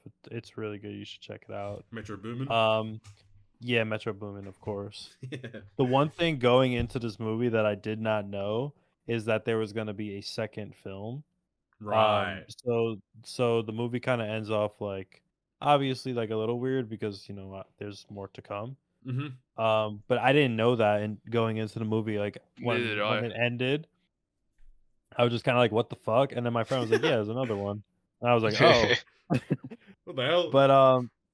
But yeah, I mean, without spoiling it, obviously, yeah. Some of the things like I really liked is they did like really good like color shading and like the ambiance and like different scenes like kind of like reflected off the characters' moods or like a vibe of like the setting. I think they did a really good job with that. I also think that they did a really good job of pacing back and forth between Miles and Gwen. Yep. Because in the beginning, that whole opening sequence before the title card was crazy good. Yeah, like they show a lot of stuff with Gwen in this movie, which is really good. Mm-hmm. There's actually a Gwen movie. Yeah, there's actually a scene in the movie. They talked about it on Twitter that it's like in the middle-ish of the movie. It took them 4 years, I believe, to animate the scene. Fuck me. That's how like intense. I know Todd knows what I'm talking about. Mm-hmm. I hate that. But yeah, that's fucked, man. Hell no.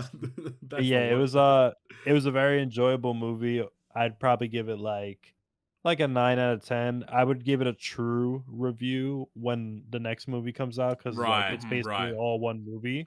Yeah. But yeah, definitely go check it out if you haven't seen it. What about yourself, Todd? I know that you were heated about the ending a little bit on Twitter. Oh, so how did you feel about the film? Off. Yeah. Yeah, the movie itself was really good. It was slow at points, but it was for a good reason because it was more character development and understanding where they're coming from and learning about characters and stuff, which made sense. But you can't discredit the animation. Probably in terms of animation, it's probably one of the best animated movies I've ever seen. Yep, it was amazing. The action scenes were so good. The comedy was really good too. I feel like I laughed at a lot of the jokes. A lot of them landed pretty well.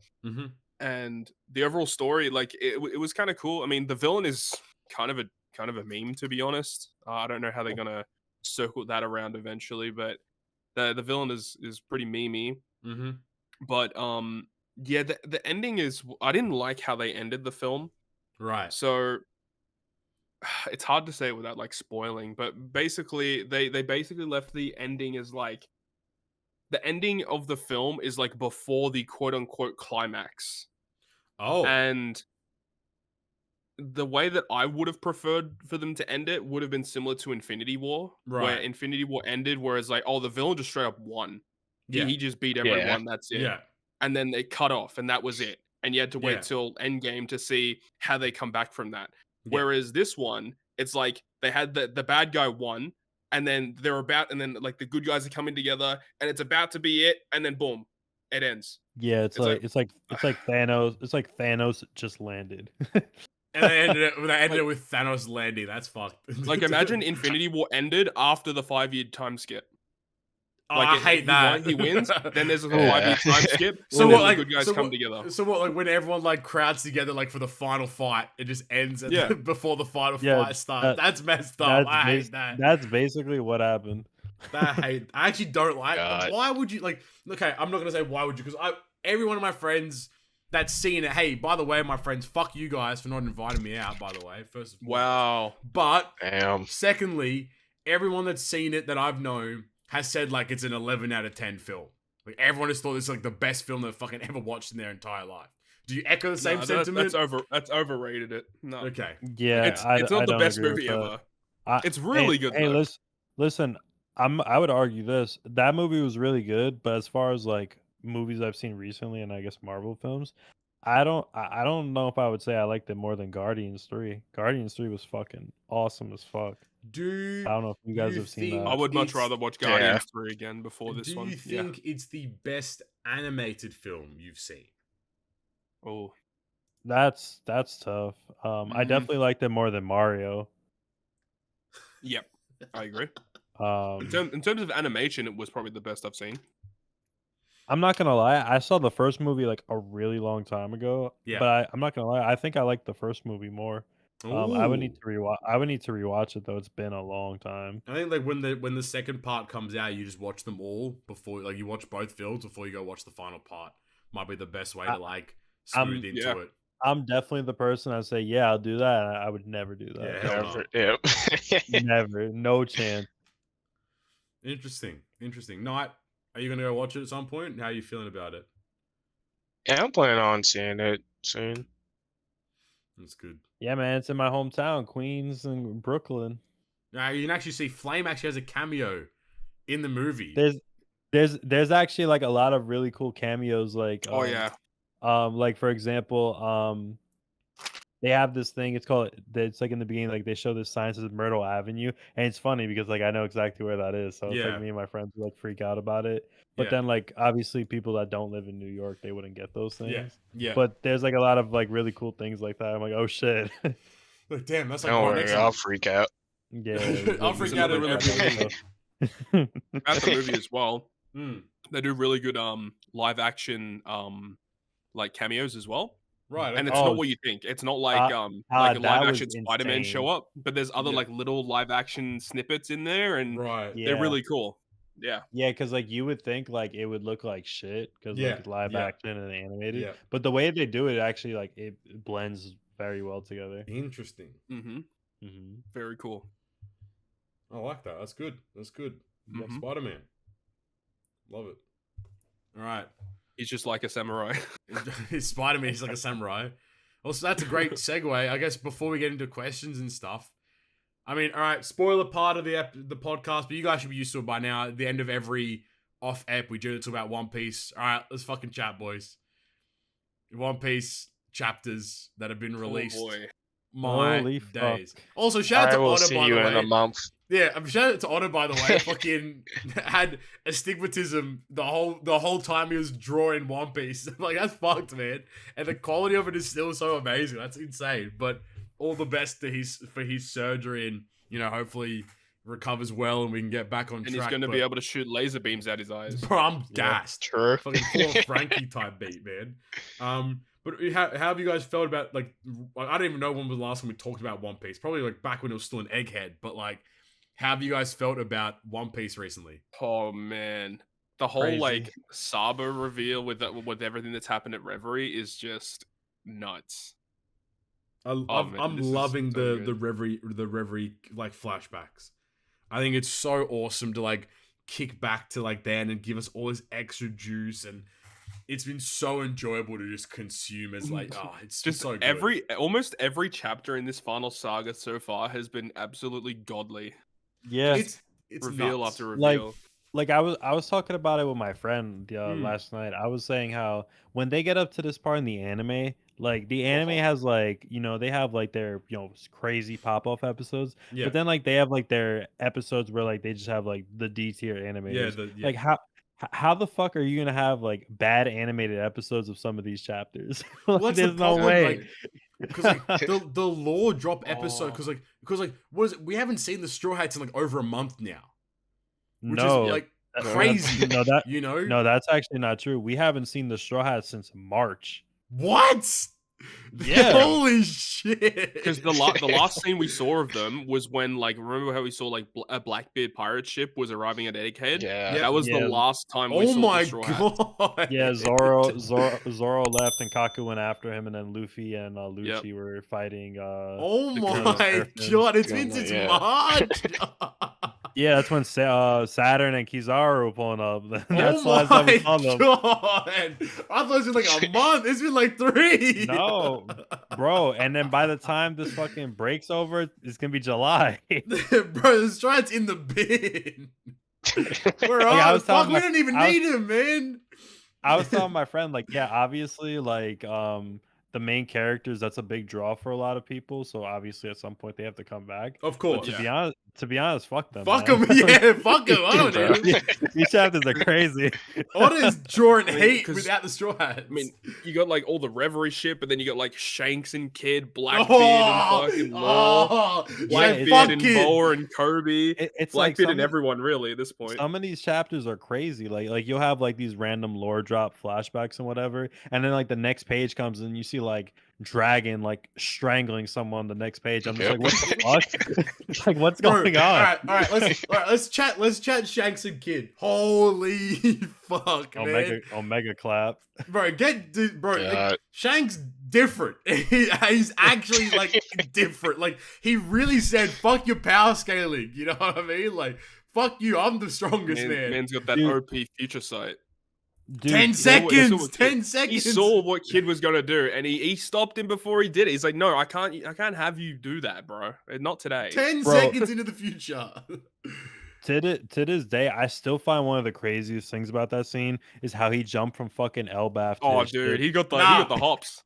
Bro, he's so fun. Hey, bro, he's different. He's so. Oh my days, man. And like, bro, the fact that like Kid all arrogant, he's like pulling up his arm, I'll kill this guy, and then his whole crew just got washed, bro. Oh, Bro. the Dorian Broggy as well, just to add the. Oh, cherry Dorian on Broggy Broggy top. was so, God that was tier. rude. That was so rude. They just said, "Oh, That by the was way, that was disrespectful. crazy. that was rude." And they robbed they shit. Yeah, and then the guy's like, "Please, just let us go. He's all the poneglyphs." Shank's like, "Okay." This is my first poneglyphs. Oh my god. That Bro, was I love how nuts. my man Killer just got hit with the aftershock. Yeah, He bro, just poor got Killer, blasted. man. Killer's really a day one. He's really a day one is. homie. He still got fucking blown back. That's crazy. Destroyed. Yeah. And then how do you guys feel about Law and Blackbeard's tussle? At least he got Uh, away. Casual elf knight, of course. Yeah, Bruh, standard fuck off. common Hey, elf. man.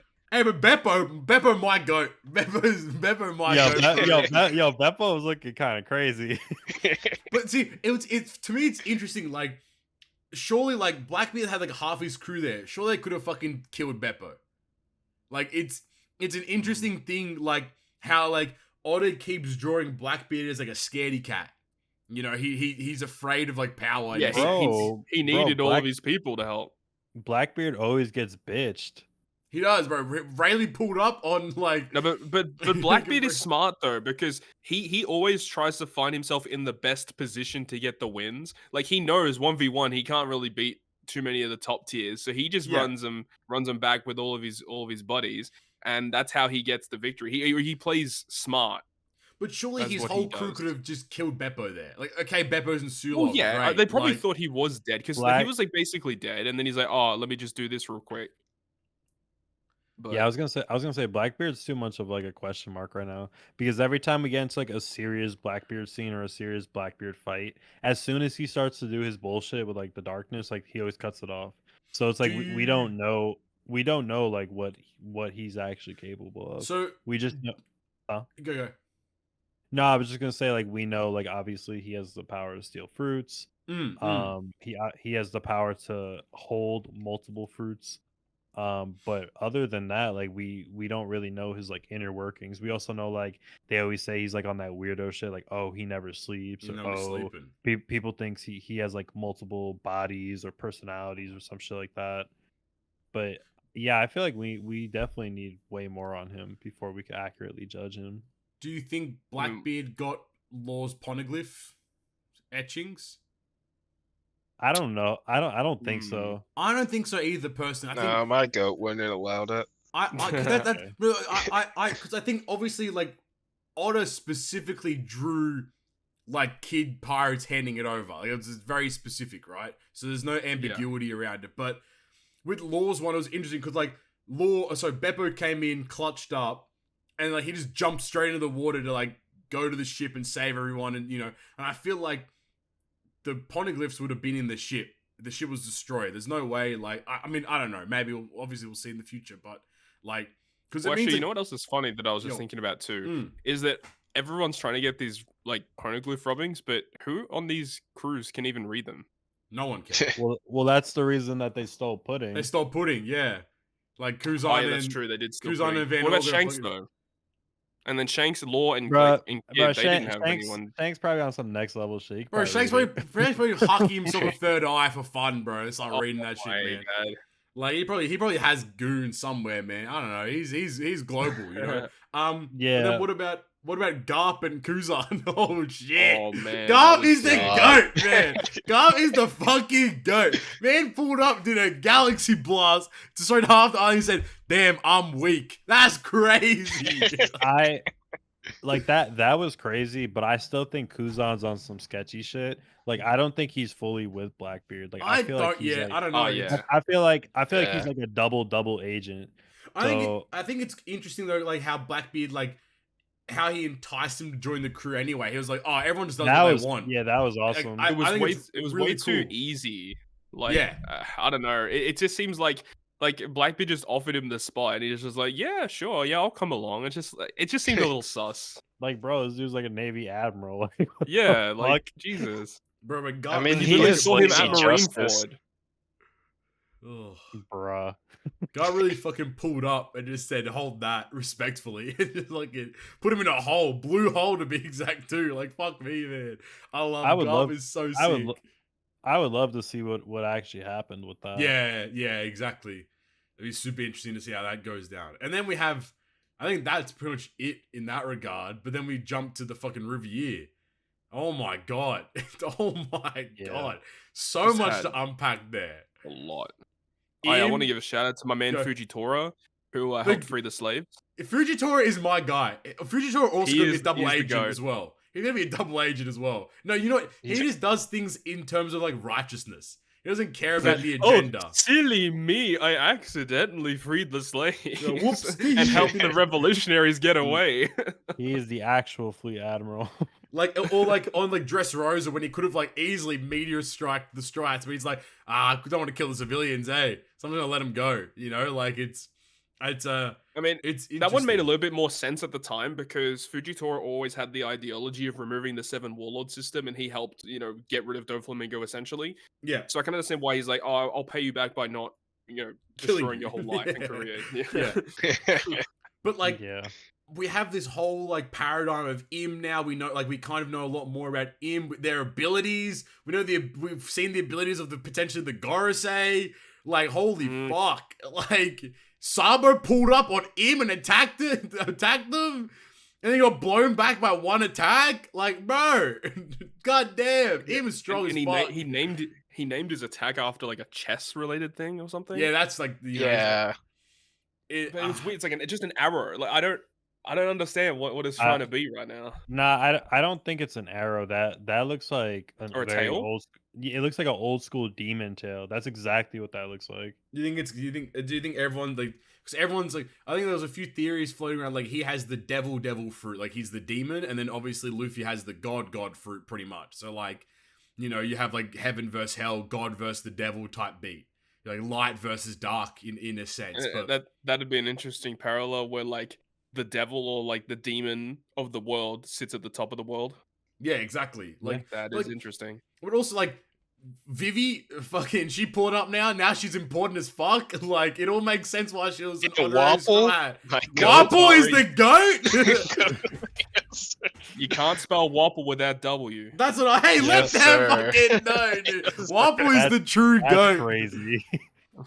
Why does Oda always do this goofy shit? Like, what is it? Like, Caribou has been on the ship. He knows everything that's Yep. Oh going my on. God, dude. Wapple Bro, literally. I'm so tired of Caribou. But like also like Wapple now literally knows that like the 20 kingdoms and like how like Nefertiti D Lily and Vivi is holds the D pause, like it's True, she does hold it. that's what I'm saying. Sad Hold on. Debo. Yeah, sad Debo, like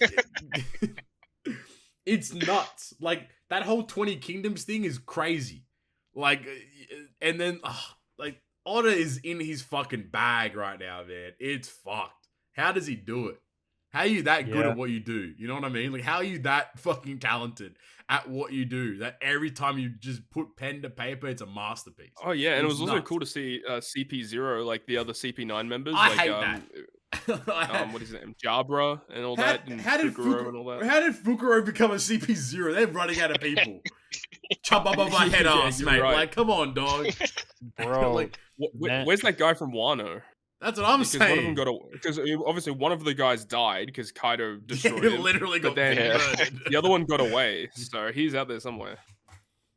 bro, how are we gonna have this discussion and not talk about the supreme commander of the Holy Knights, former king of God Valley, Shanks' What the dad. Hugo Shanks' dad. It has to Or be. Gra- or I grandpa can't or wait to some see shit. what his color scheme is, because if that man's got red hair, oh man, that'd be crazy. Bro. But it's probably like white, like gray Well, hair, right? people like connecting the dots. They're like, oh, in film Red, it was alluded that Shanks was like of the same Yep. last name, and like, so in my head, it's like it kind of makes a bit of sense since he was the former leader of God Valley, let's say, and then that incident yeah. in God Valley occurred, and like Roger and Garp pulled up and fucked Zebek, and then maybe for example Shanks was a little kid Hey, and then yo. Roger took him in.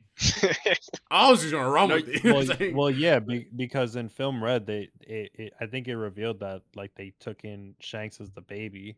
yeah, That's what correct. it was alluded to. That's what So, it like- looks like. Yeah, so he could have been on the island. And, I think he was. It all like for would make Oda to sense. for Oda to specify that he was the former like Donnie in charge of God Valley, and like it. I mean, this is obviously under the assumption that this guy was Shanks' dad or was related to Shanks in some capacity as well. Though this might Well, yeah, just be because some what they random said guy. because in film Red, the Gorosei like had the image of Uta on the screen, and they were like, "Oh, she has Figured Land blood in her veins," Yeah, which is like, wait, what does that even mean? Because she has no relation to like anyone really except for exactly. Shanks, right? Yeah, Which means that Shanks would have it. So Yeah. I don't know. There's crazy things happening. bro. If that guy has red hair, it's fucking over. Like it's That's actually crazy though, because over. this guy passes judgment to kill other celestial dragons. You know this guy means business. Yeah. That's I was fucked. also gonna say it also makes sense now, like if that is true and like they are related, that when Shanks pulled up to the Reverie, they were like, oh, we'll talk to you because That's exactly You're right. Ooh. Well, because Even- like, even when he they- showed up in they better Marineford. fucking make time for him. like, Even if- when he if- showed up in Marineford and Sengoku says yes, only because it's you will end Yeah, the don't- war. yeah, don't touch, do not touch me, bitch. Because they know that Yeah. this old geezer, bro, and he just looks so sick. Like he just He sat does. there, He's got a legs sick crossed. design. He's like, I don't fucking care. I'll beat the goddamn shit out of all of you guys.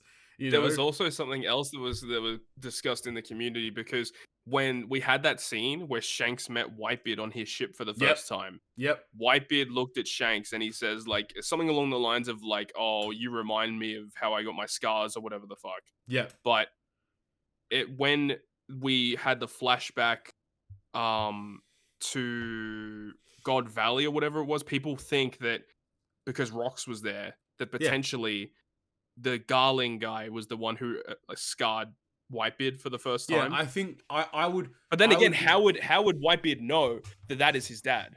Whitebeard just or in knew shit, relation to- man. Whitebeard just fucking. I don't know. Like, all these like old heads just had the knowledge. You know what I mean? Like, that's the biggest Yeah, thing with White- One Piece is like they just all have knowledge. All these, if you want to be like strong in the like world of One Piece, you just need to know shit.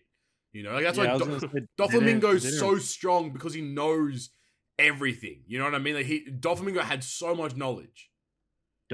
Speaking of Doflamingo, I think it's like almost pretty clear that secret that he keeps talking about is, I'm pretty sure he knows about Emu. Yeah, I agree. And that's the reason that he's like so protected, like they won't fucking kill him, or why they tried to kill him once they brought him to Impel Down. Yeah, I think he knows about Emu, and I think that's how he knows about the immortal devil fruit with law thing. Yeah, that's why he was so fucking that's also hyper crazy. focused on it. Because if Imu's actually like 800 years old, like an old ass geezer, and has only survived because of Law's, like, you know, the ability of the Opi no Mi, like, that's fucked as well. Like, that's insane if that's how that's panning out. And something else I forgot.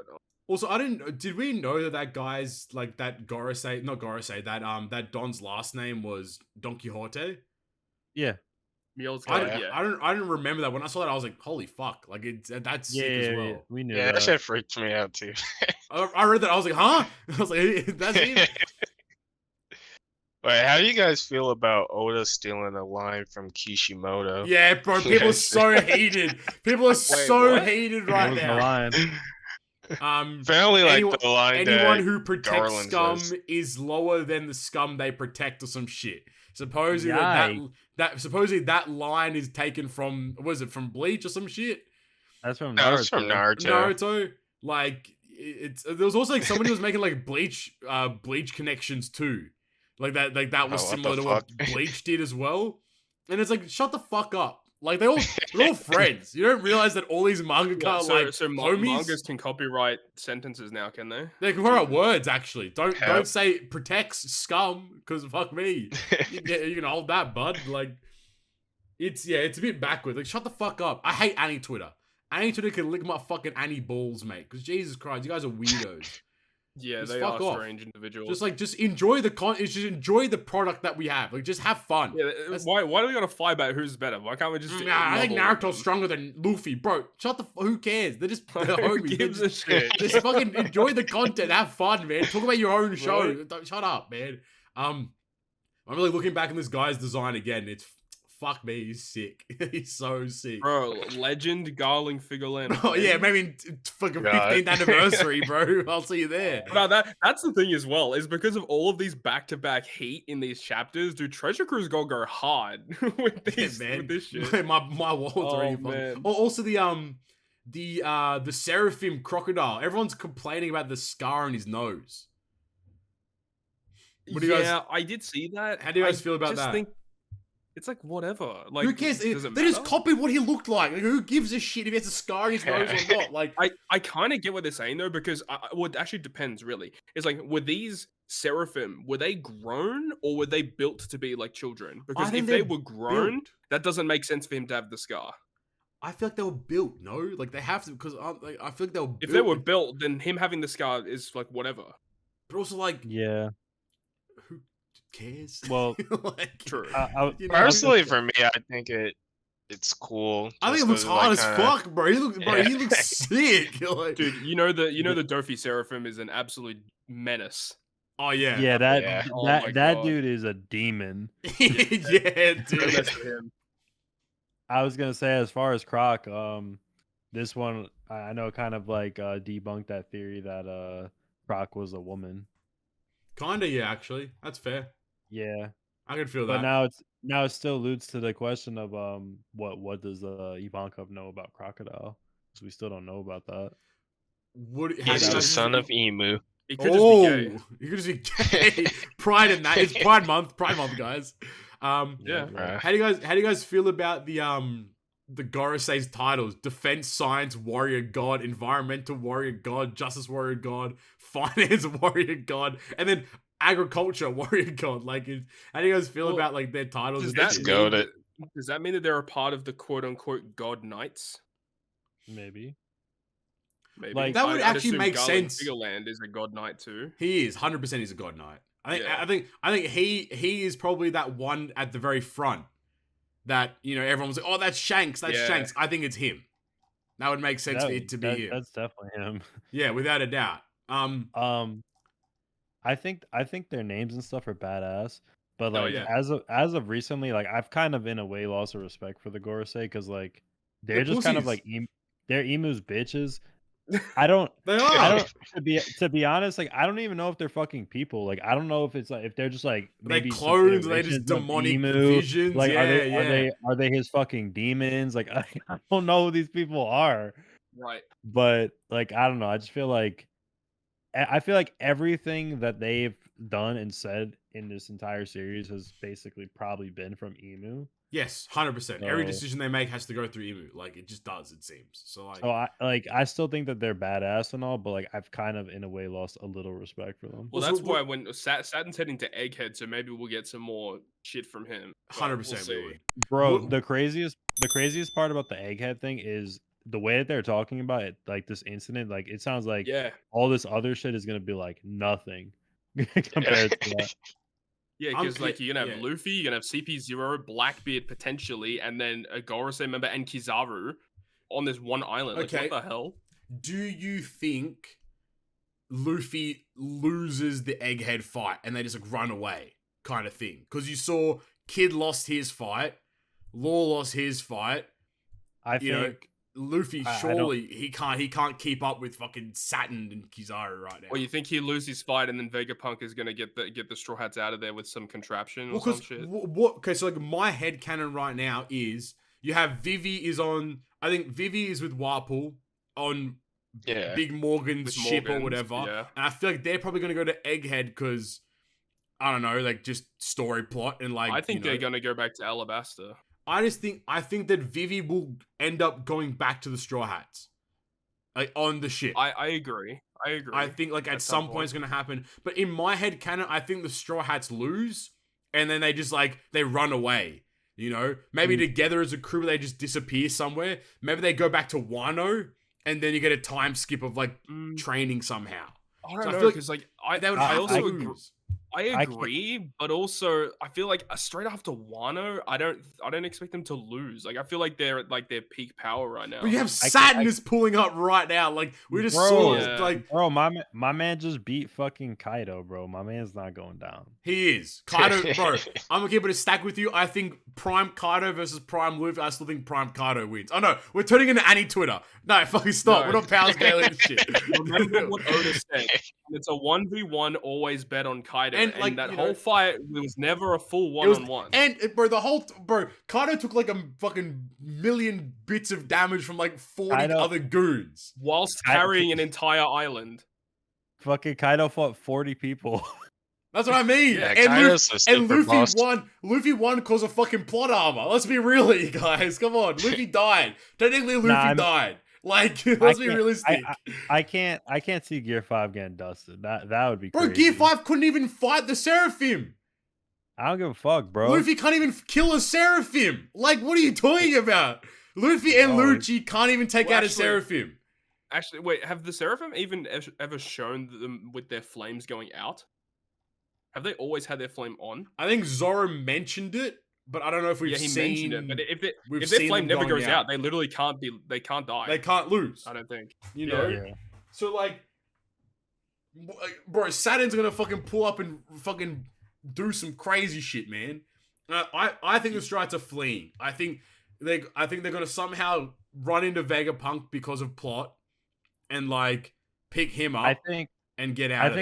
I think it's a lot more likely that they flee. I don't think that they're gonna get fucking annihilated like Kid and Law. No, I think them losing is them running away though, like in a sense, because they backed out. I think like they don't lose in terms of like they die, but I think they lose in terms of like they don't fight, they run away. How would you feel if they kept up with them though? I'd be fucking down, bro. If Luffy's pulling up against Saturn, that's crazy. Like Yeah, that'd be like- fucking incredible. But Sanji and Zoro like find Kizaru or some shit. I just think that the Straw Hats aren't it right now. Like we've had such like after Wano, the power level of everything has gone tremendously upwards. Like Im literally one tapped Sabo without doing fucking anything. Surely the Gorosei are on not the same level of Im, but like, come on. They gotta be fucking crazy. For Saturn himself to be pulling up to Egghead, like, he's a demon, you know? Like, and the seraphims themselves are nuts too. Like, I don't know. Obviously, we'll have to see. But I think it's interesting how Im is now going after Vivi because of the Willa D shit. So like, fuck me, man. One Piece is good. It's fucking nuts. It's nuts how consistently good it is. Like it does my head in how somebody is so good at their job. Speaking of One Piece, I don't know if you guys saw this, but they've actually announced in the anime, they've actually announced like the next 4 episode titles. Yep. So bearing no breaks or like maybe like a break here or there, the Gear 5 episode should be either July 30th or August 6th. It'll be end of July because it'll line up with One Piece Day. Yeah. So it's right there. I'm so excited. Yeah. Also, I don't know if you guys noticed, but there's this one animator. His name is Henry.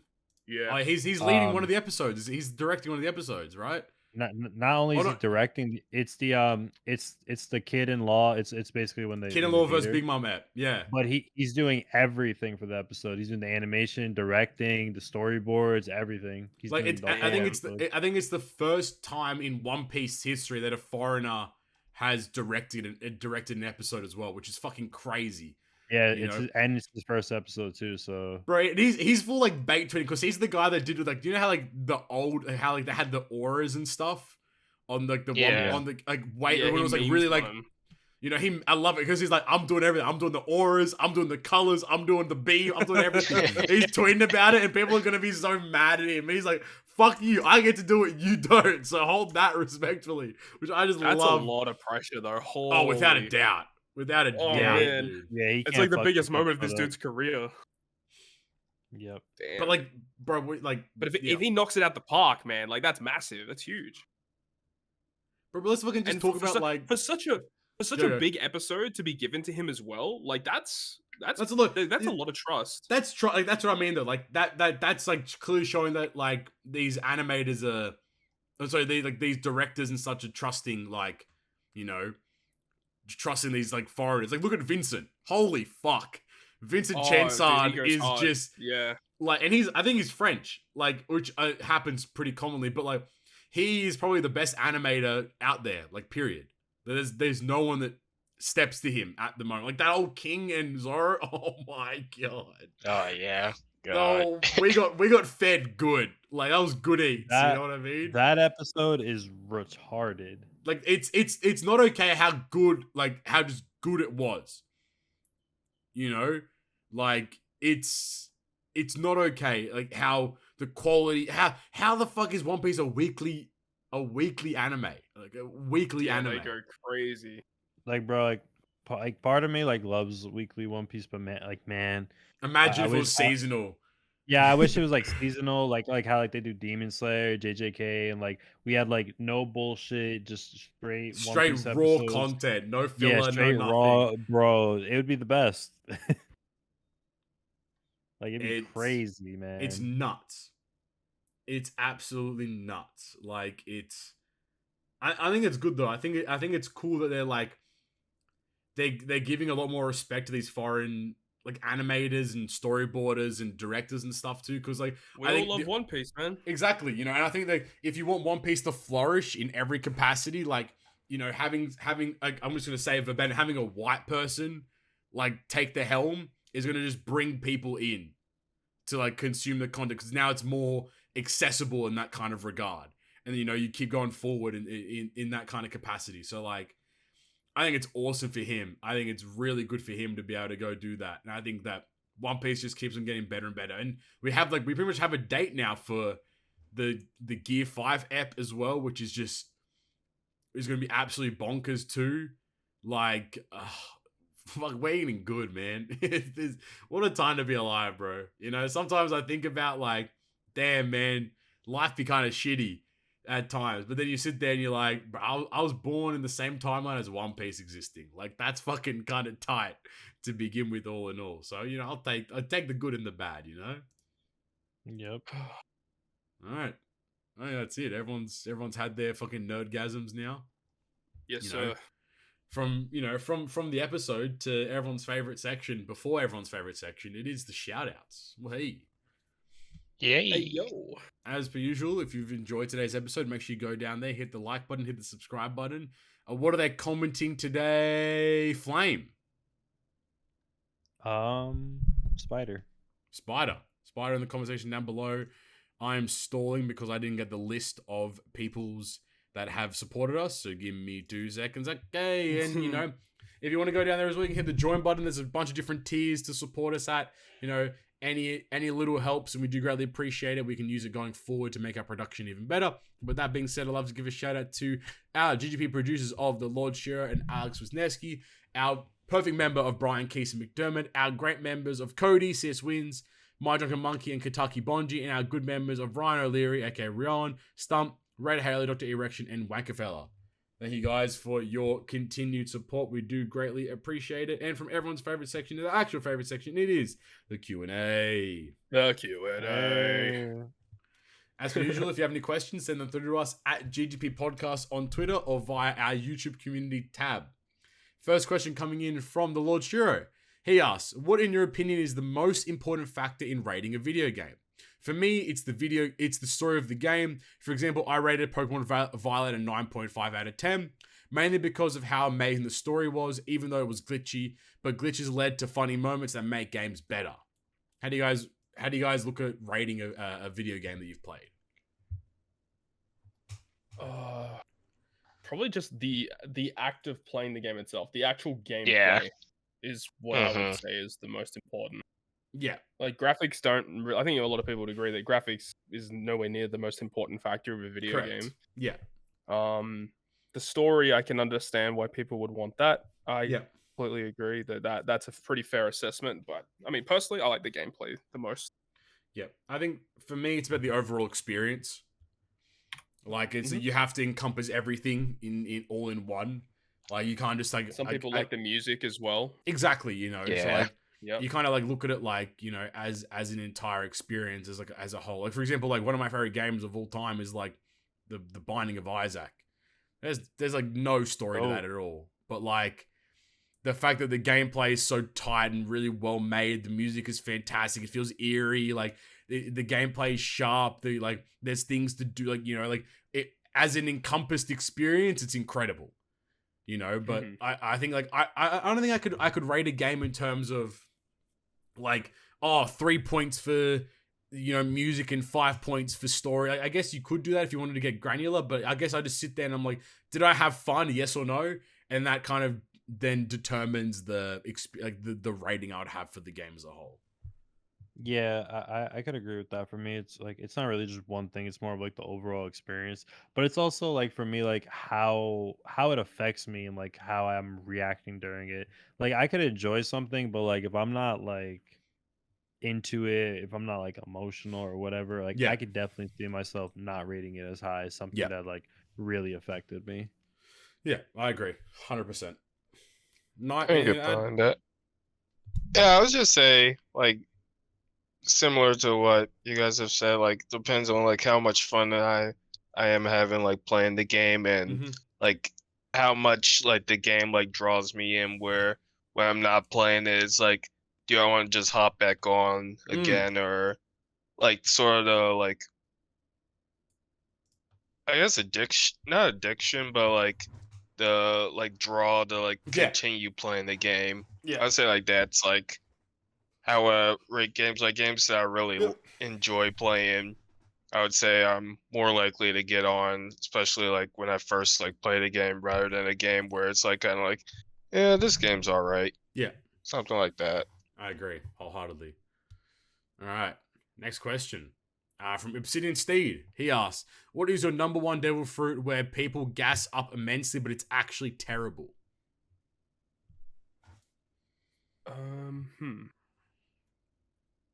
That's a good question. I don't know. I think most people that gas up devil fruits, a lot of them are pretty fucking good. I mean, like it's hard to like say devil fruit's bad. I don't even. I don't know if people gas it up, but I think crocodile's devil fruit's kind of shit. I wouldn't want that one. Yeah, fuck that. I'm gonna try to get sand on my toes, man. The hell no. I don't know about that. Bro. I mean, it wouldn't get in your toes because your body would be made out of sand. Well, Wouldn't then, it just well, then, like well, then it's negate always it? then it's perpetually. It is my toes. That's even worse. You know? Nope. I mean, just get hard. Pause. Hey yo! Just saying. Not out of pocket. I'm not saying that, but Dofi's devil fruit's kind of goofy too. I am just gonna use a bunch of strings, but I mean, the things you can do with it are pretty insane. Oh, also, just to fill our quota, fuck Stump, by the way. Don't think we've mentioned it today. Just to make sure you get that in there real quick. There you go, Stump. fuck you. Fuck you and your new Shanks legend, you piece of shit. Yeah, I don't know. I don't think there is many devil fruits that I'd look at and be like, yeah, this. Everyone thinks this is good, but I think it's bad. I think most devil fruits are pretty decently like balanced. I don't know. Like I think people are pretty like confident and comfortable in like saying what's good and bad, and it's pretty straightforward. Yep. Cool. All right. Next question. Alex Wisniewski. He asks, "What are your thoughts on AR/VR? Have you tried it before?" I'm not too big on VR only because I don't know if it's just maybe the VRs that I've played that just maybe the hardware wasn't that good, or just maybe me and it don't mesh that well. But whenever I play any type of VR, I always get like nauseous and I get a headache after like 20 to 30 minutes. So I just kind of avoid it. No, I agree. I've played some VR before. I know Cobby, he's got the VR headset, and I've played it a few times, and I've had a lot of fun with it. I think it's cool, but like it's just not my thing, honestly. It's just a whole different experience, and it's very difficult to translate, you know, normal video games to the VR section of video games. I think a lot of them don't translate very well, or it's very difficult for them to do it. I think if you're gonna have VR games, you really have to just cater the experience specifically for VR and not try and convert other games to become VR, because that's when shit gets a bit clunky. But the whole, like, especially with the new Apple headset thing coming out with like the augmented reality, like it's a bit of a meme in terms of everything, but I think it has a lot of cool uses that could happen in the future, and it really comes down to the developers of to come up with applications for like use cases for this, because I do think that this technology is really cool and can definitely be very helpful, but at the moment I just think it's kind of like not required or needed for anything. I agree, but it's cool. I like the technology, but I don't know. I just don't really think it's where it needs to be yet for it to be commonplace. I just don't think it would. It's not our era. Like it's not our generation to use it and stuff. I think in the future, like especially like I would love to see like if it was using like the medical industry, like there was a way for like a doctor to like, and like for example, like I know it sounds weird, but like hypothetically they could be in a different city or a different country and like chuck on a headset and then be able to still complete surgery or like do their practice and have this kind of technology. I think that's really cool, and like that'd be a really awesome way to like go about it. But like I don't think the tech is there for like games, because games that aren't bespoke made for VR are never really that good. And then games that are bespokely made for VR are also not necessarily like that good. And also like the most crazy part is the jump in point. It costs a lot of money, you know, to even start it up. And then it's still clunky. It's got like a lot of cables and a lot of this, and like when we like, you know, even like the Apple one, for example, there's a battery pack you have to wear with it. unless like it only lasts 2 hours without it. So it's like if I have to every 2 hours charge it, like that's already a deterring point for me. You know? I found that kind of hilarious how they have like all these people watching full-ass fucking movies on the headset. You can't do that. You're not doing like, that. Bro, it's gonna die. Last 2 hours. Like, and like I think once we get to a point where VR is like I can just literally grab a headset, put it on, and then be in the world for like, let's say 10 hours or something like that, or like the whole day, and don't have to like worry about like charging it and what cables are plugged in and having these fucking weird little boxes set up to like build my VR zone or whatever it is. When we have that, that's when I think it'll be more usable. But until then, bro, I'm gonna keep it a stack with you. The Apple VR thing is just Google Glasses. I'm being honest. It's just, remember Google Glasses back in 2011? Mm-hmm. That's literally what it is. And everyone said, no one wants to look like that wearing, those glasses that have like a little like prong on it that lets you like do shit. So who the fuck, bro, if I see someone in a fucking like bus or a train wearing that Apple headset, I'm taking it. It's fucking $3,500. Like, that's money. Well, that's the thing. Is like that's like people didn't want to have the Google glasses because people know you're wearing the Google glasses. It's like the people want it so it's streamlined with everything else that they would normally have. Like I want to wear my it's not regular gonna be pair of doing that. glasses right now, and like just have shit pop up, as opposed to having to, because like I have to wear my glasses, then I have to wear this big ass headset over my glasses, just to like comfortably see. Like, so I did, what is it, like ages ago, I went and did like a like last year I did like a VR like escape room, and nice. it was really cool. It was really fun. I enjoyed it a lot. Like, it was a good experience, but I couldn't wear my glasses underneath the headset, so like I had partially blurry the whole time. Like, so like in itself, like that was also a drawback, especially like, and for me, I don't necessarily need glasses like all the time, but they help, So imagine for those that constantly need glasses, it's already a challenging thing in itself too. So there's a lot of factors. It honestly just sounds like a you problem. That's crazy. Damn, That's crazy. That's crazy. I mean, spill my Get your eyes up, little bro. Get your money up and your funny up, pussy boy. Fucking idiot. Just go buy a fucking headset. Oh, all right. Good. Next question. From @FrankieIrony. They ask, favorite thing about... Oh, we didn't even talk about fucking Zelda. I know I said we would. Oh, Zelda. Oh, right, shit. I forgot that was a game. Here's your Zelda portion, everyone. It's not gonna be in the timestamp, so there you go. Favorite thing about Tears of the Kingdom and least favorite / most hated. I'm like not that far in, and I have to say my least favorite thing is how you have to explore for hours to find the way to get somewhere, which goes against the shrine aspect of having multiple solutions, unless I'm stupid. Yes. I've had a lot of fun with Tears of the Kingdom. The game is so big. There's so much to do. I just haven't had time to actually beat the game yet. I am relatively close to beating it. I've beaten 3 of the 4 temples. Yeah. But a lot of my time is just spent exploring, checking out everything. But I find the funniest thing about the whole game is through all the promotional material that we got before the game came out, they always talked about, oh, you can explore these Sky Islands and stuff, and you go back to Hyrule. They never once mentioned anything about the underground in the game. And the underground is like a whole new subsection. It's the same size as Hyrule itself. It's massive, and there's a whole bunch of shit down there. And yeah, so it's a massive game. And I think that, fans of Breath of the Wild gonna absolutely love this game. And it's just a lot to do. And the story is very interesting too. Yeah. It's a lot of fun too. But my least favorite thing about it, honestly, it's not even a knock at the game. It's a knock at the console. Because if we had a better console, this game would be even better. That's the biggest thing that I hate.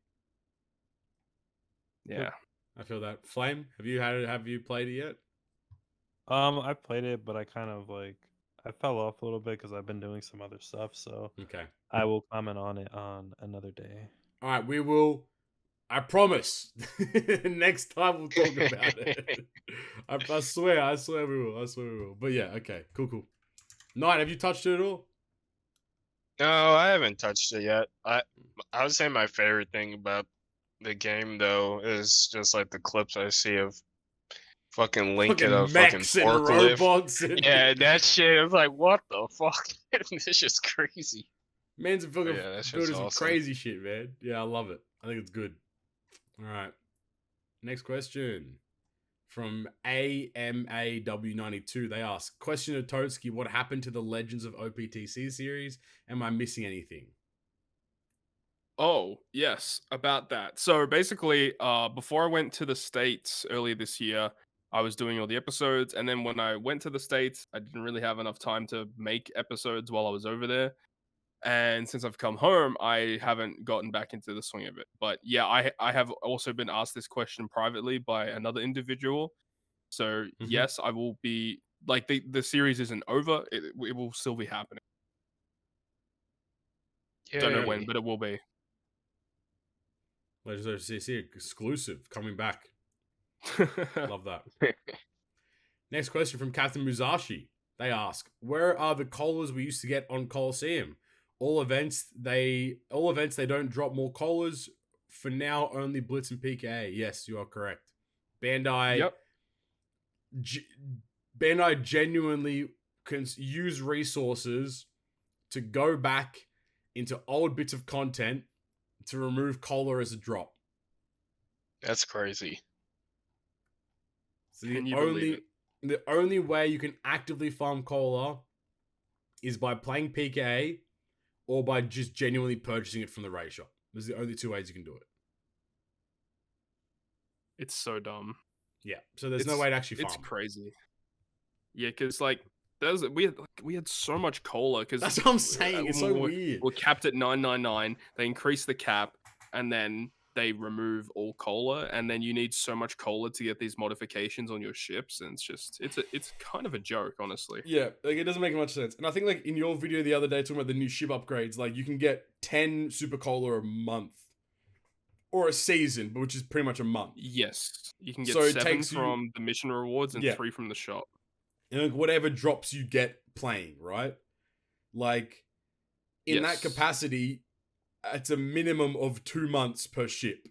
Like... I have not dropped a single Super Cola this entire PK. I've dropped tickets. Every so often I drop tickets, but I'm not going to use one ticket to buy one cola. That's just fucking ridiculous. So, yeah, like, I think the bottleneck will always be Super Cola for the time being. It still will be. And the fact that Bandai It's part of the reason why, yeah. It's part of the reason why I did upgrade my Moby Dick to beat the Grand Voyage. Yeah, totally. So now I've done 2 ships. I've got 0 Super Cola now. Yeah. But the way that I see it is if Grand Voyage releases every 2 to 3 months, I mean, I'll be able to get enough to max another ship for whenever it comes out again. So I think it will be fine. But it would be nice to have, like, the ability to max these ships as I go, because some of these ships are pretty freaking good, which we'll talk about in next week's episode or next episode of the podcast. Go hard. Hold on. Spicy. Yeah, I think... How many tickets do you get per season? Like 250, 270. I think about 250, 270. How much from is like it to rewards. buy Super Cola? It's there's 3 Super Cola and it's 70. No, it's 50 each. 50 each. Yeah, that sounds right. So yeah, I think you get a decent amount of tickets. Like you will accumulate the tickets over time, but the fact that like the exchange rate is 1 cola is 1 ticket is nuts, because they attribute Super Cola as being 50. Super Cola is equivalent to 50 cola in their eyes. So like, it's this weird like exchange where, like, I don't know, it's just stupid. it's just not good. So I'm never gonna spend 1 ticket to get 1 cola. If it was like 1 ticket for like 100 cola or 1,000 cola or 500 cola, hell yeah, I would fucking be burning all of them, because then the only bottleneck is Super Cola. But yeah, it's just better to just use raid points to get cola. Yeah, and the thing is, like, there's not really much use for raid points at this point anyway, to be honest. So yeah, it's like the only other way you can kind of passively like farm like raid points by playing like free to play stuff and whatever. True. You know, like and get like and sell items and such. But like yeah, like that's all you can really do now. You just have to wait and see, I suppose. Mm-hmm. There you go. All right, next question from Pinocchio 3. They ask, what is the best mobile game other than Treasure Cruise that you all have played? For me, I would say my favorite is Dokkan because of bubble popping for my smooth brain, and they don't mess up that often. Honestly, for me, it's probably One Piece Fighting Path. Yeah, I absolutely love that game. Yeah, you're right. You're right. No global, so it feels bad. Feels bad, man. Yeah. No, I'd agree. I think I actually might echo the same thing as you. Fighting Path was actually class. Like, it was actually so fun. It just felt fun to play. Yeah, it was very smooth. It worked so well. The gameplay itself was just super fun. Mm-hmm. But I don't know. There aren't a lot of other games that I've played on mobile that I think are like god tier games in general. can't think of any really. What about the? Like, I mean, I guess. Oh, you were Genshin Impact, but Genshin runs like absolute dog shit on mobile. Yes, this is correct. You do not play Genshin on mobile ever. Please do not do that. I mean, just don't play Genshin. Just Yeah, that's also a really good point too. What about Flame Knight? Favorite mobile game of all time, other than TC, of course. Nope. Yeah, Flame's not here. I'll say BBS for me. It's pretty fun. You hopped back into that. Get kind to auto right? a lot of stuff. Oh, I just started it like okay. a couple months ago, but yeah, I never played it before then, but yeah, I like it. It's cool. There you go. Nice. Yep. Good. All right. Next question from Nagash9322. They ask, if a new Frankie Legend with a collar drop boost is cooking, how should we take it? As a slap in the face or a blessing? Should we be expecting whale-only content from now on? Well, it doesn't matter because there's no fucking content to drop collar first, anyway. Yeah, you have to drop collar first of all. Secondly, if a Frankie Legend dropped a boosted collar, that'd be fucking stupid.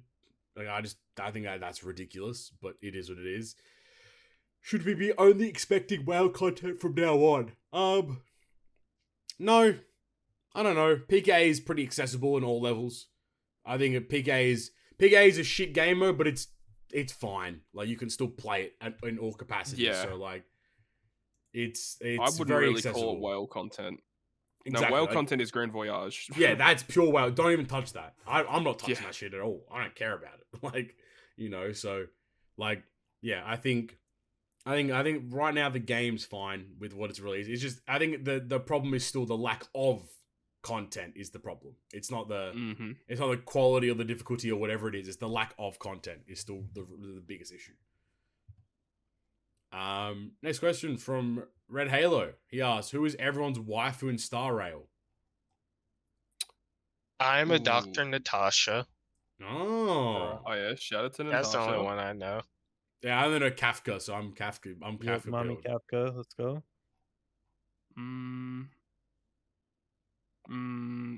Probably. Oh, I don't know. I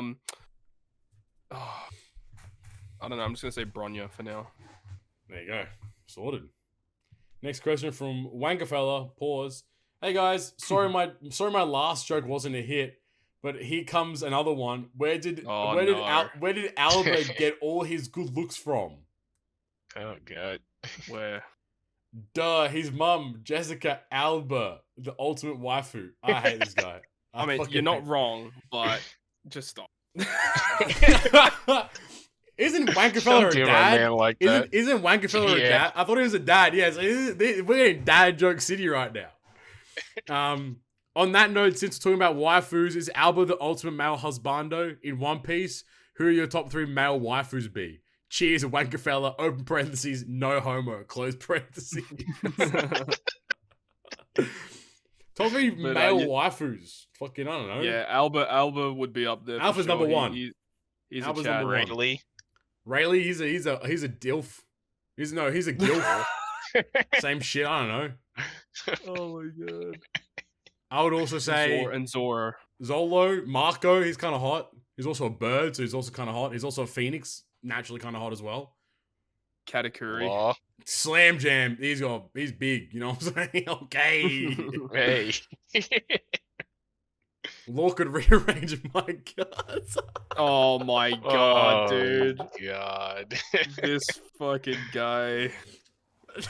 That's crazy. I'm just trying to be like Wankafella, man. That's crazy. Oh no. Alright. That's it. Final point from Cody, Cswins. Hey fellas, as always, thank you so much. Thank you ever so much for the work that you do. Unfortunately, due to lack of sleep, I'm tapped out on questions. Just wanted to let everyone know the little man has arrived. I'm officially a dad, and oh boy, I'm ready to sleep. Much love to the GGP community and you guys as a whole for the entertainment you'll be providing while I'm changing poopy diapers. Your boy, Cody in Canada. Cody, congratulations from all of us, man. It's fucking incredible.